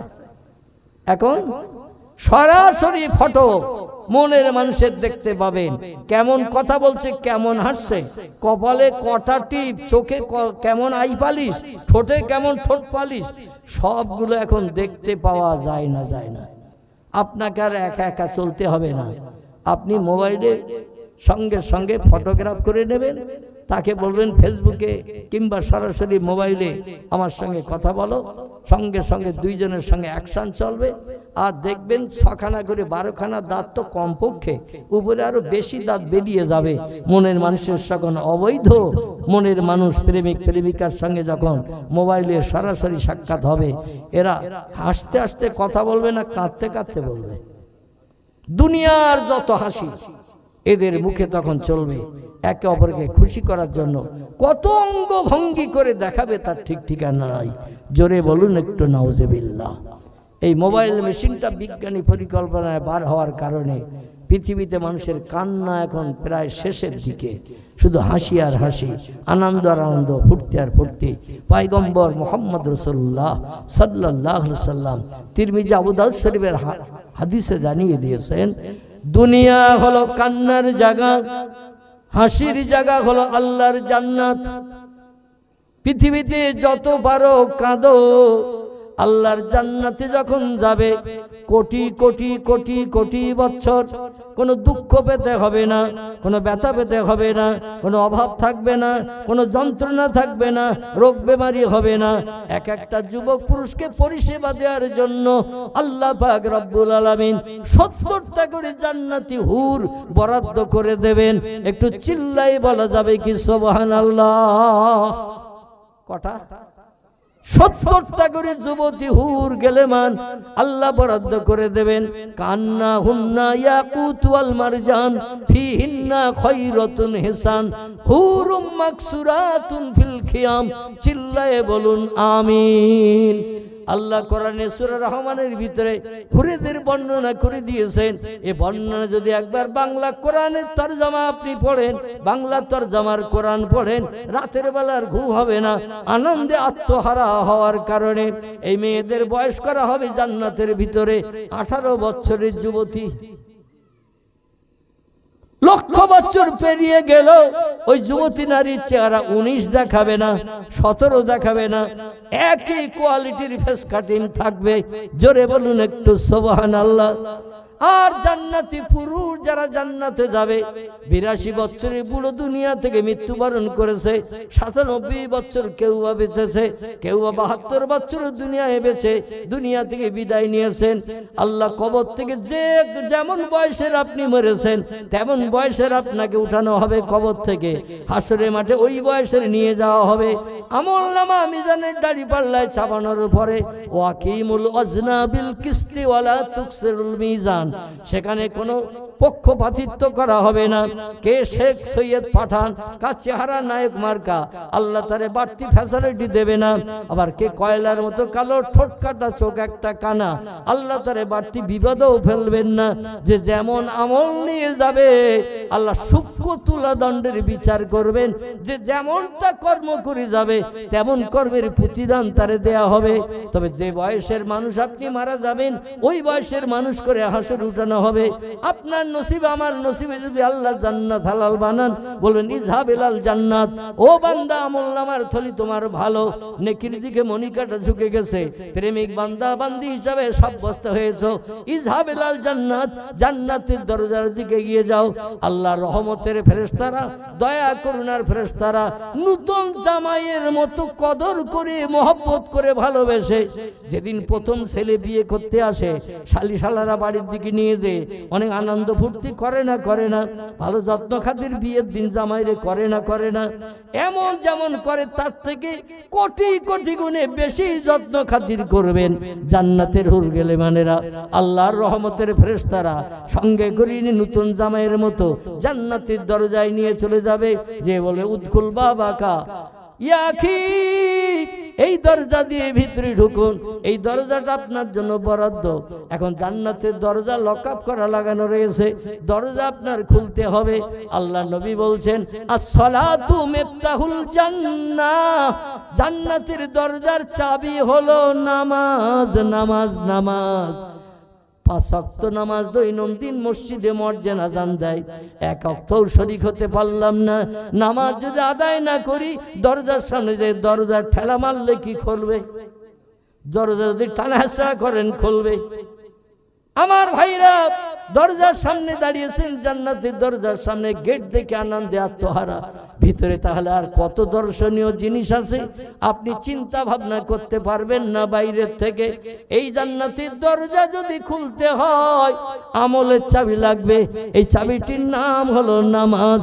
এজন্য আমি যুবক ভাইদের কাছে অনুরোধ করি, এতদিন যা চলে গেছে গেছে, আল্লাহর জান্নাতের বাসিন্দা যদি হতে চান, 70টা যুবতী হুর গেলেমান নারী আপনার তোয়াজ খাতিরের জন্য বরাদ্দ হবে।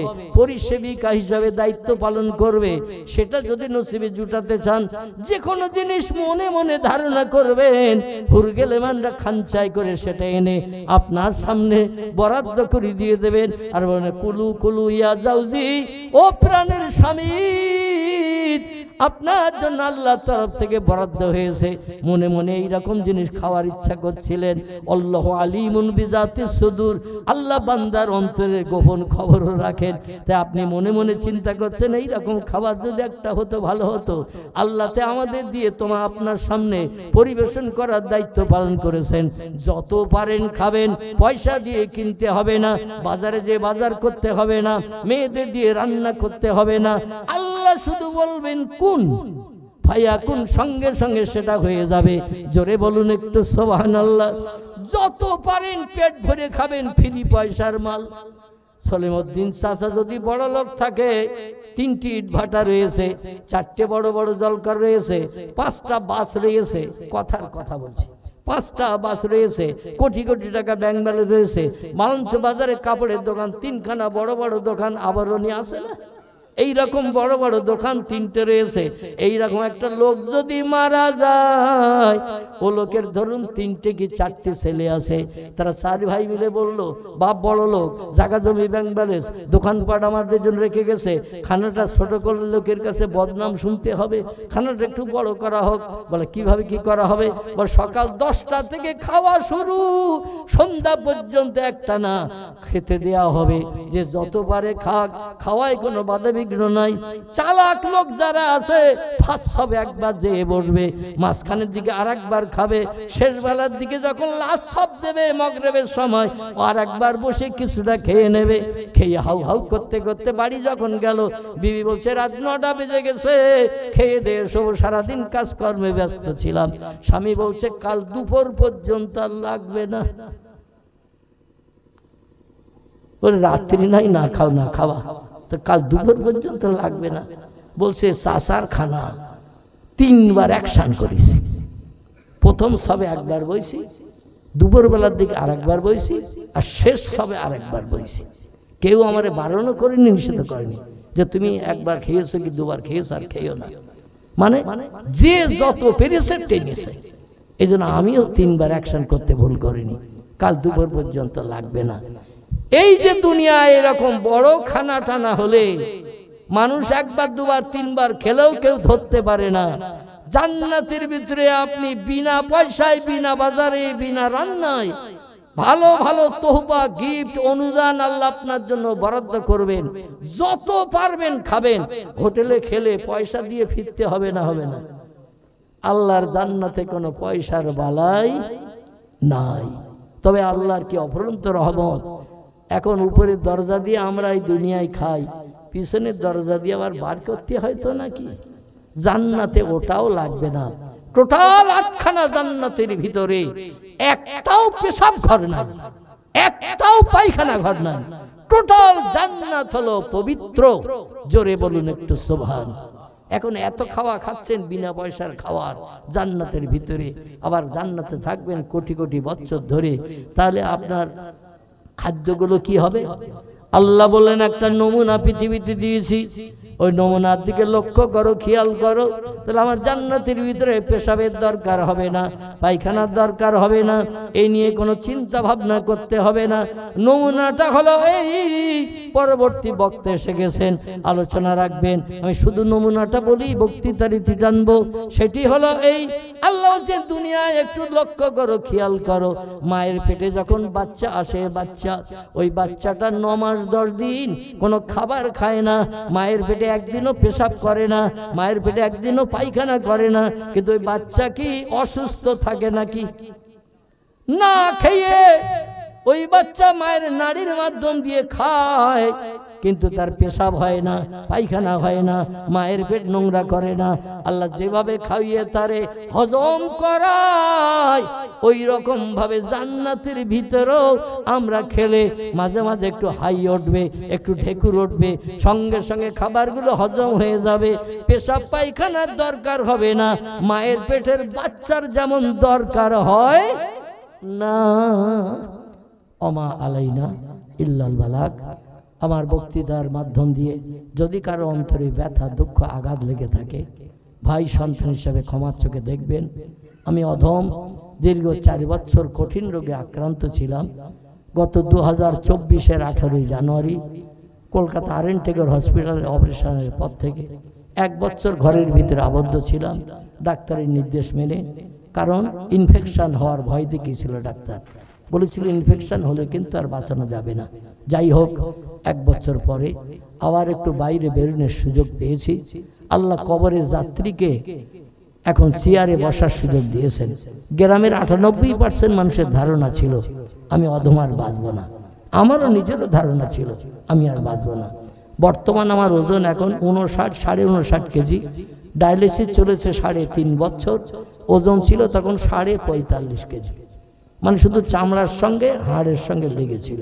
চেহারা কালো একদম হয়ে গিয়েছিল। এখন মোটামুটি ফর্সা না হলো একটু মুদে রঙের আছি কিনা, এখন আমার চেহারাটা মোটামুটি যা দেখছেন এটাই পূর্বে স্বাভাবিক চেহারা ছিল।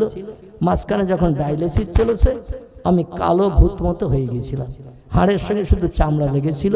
টোটাল ওজন হয়েছিল তখন 45 কেজি। আল্লাহ একটু বাড়াতে বাড়াতে এখন 59-59.5 কেজি করেছেন। এখনও অসুস্থ আছি, এখনও 10টা-11টা করে ট্যাবলেট প্রতিদিন লাগে। নাভিতে 3 বার করে ইনসুলিন আমার ফোটাতে হয়। এই জন্য আমি অধিকাংশ জলসায় যেয়ে খাওয়া দাওয়া করি না, বাড়ি থেকে খাদ্য নিয়ে আসি, বাড়ি যেয়ে খাই। এটা আমার নিয়ম, ডাক্তারি ফর্মুলা। আমার খাওয়া হলো সবজির ভিতরে পটল, ঝিঙে আর লাউ, ডালের ভিতরে শুধু মুগ ডাল, মাছের ভিতরে শুধু দেশি মাছ, কোনো নোনা মাছ আমার চলে না। গোশের ভিতরে পোলট্রির গোশ, এছাড়া আমার অন্য কোনো গোশ চলে না। যাই হোক, ডাক্তারের নির্দেশ মেনে চলছি। অধমের জন্য দোয়া করবেন। আল্লাহ যেন সমাজের মানুষকে অন্তত দিন শরীয়তের পথে চলার মতো অধমের মুখ দিয়ে 2-4 কথা বলার তৌফিক দান করেন। আমি আপনাদের জন্য দোয়া করি, আল্লাহ আপনাদের সকলকে বিশ্বনবীর আদর্শের রঙে রাঙিয়ে কবরে যাওয়ার তৌফিক দান করেন। সকলে বলুন আমিন। ওমা আলাইনিল বালাগ।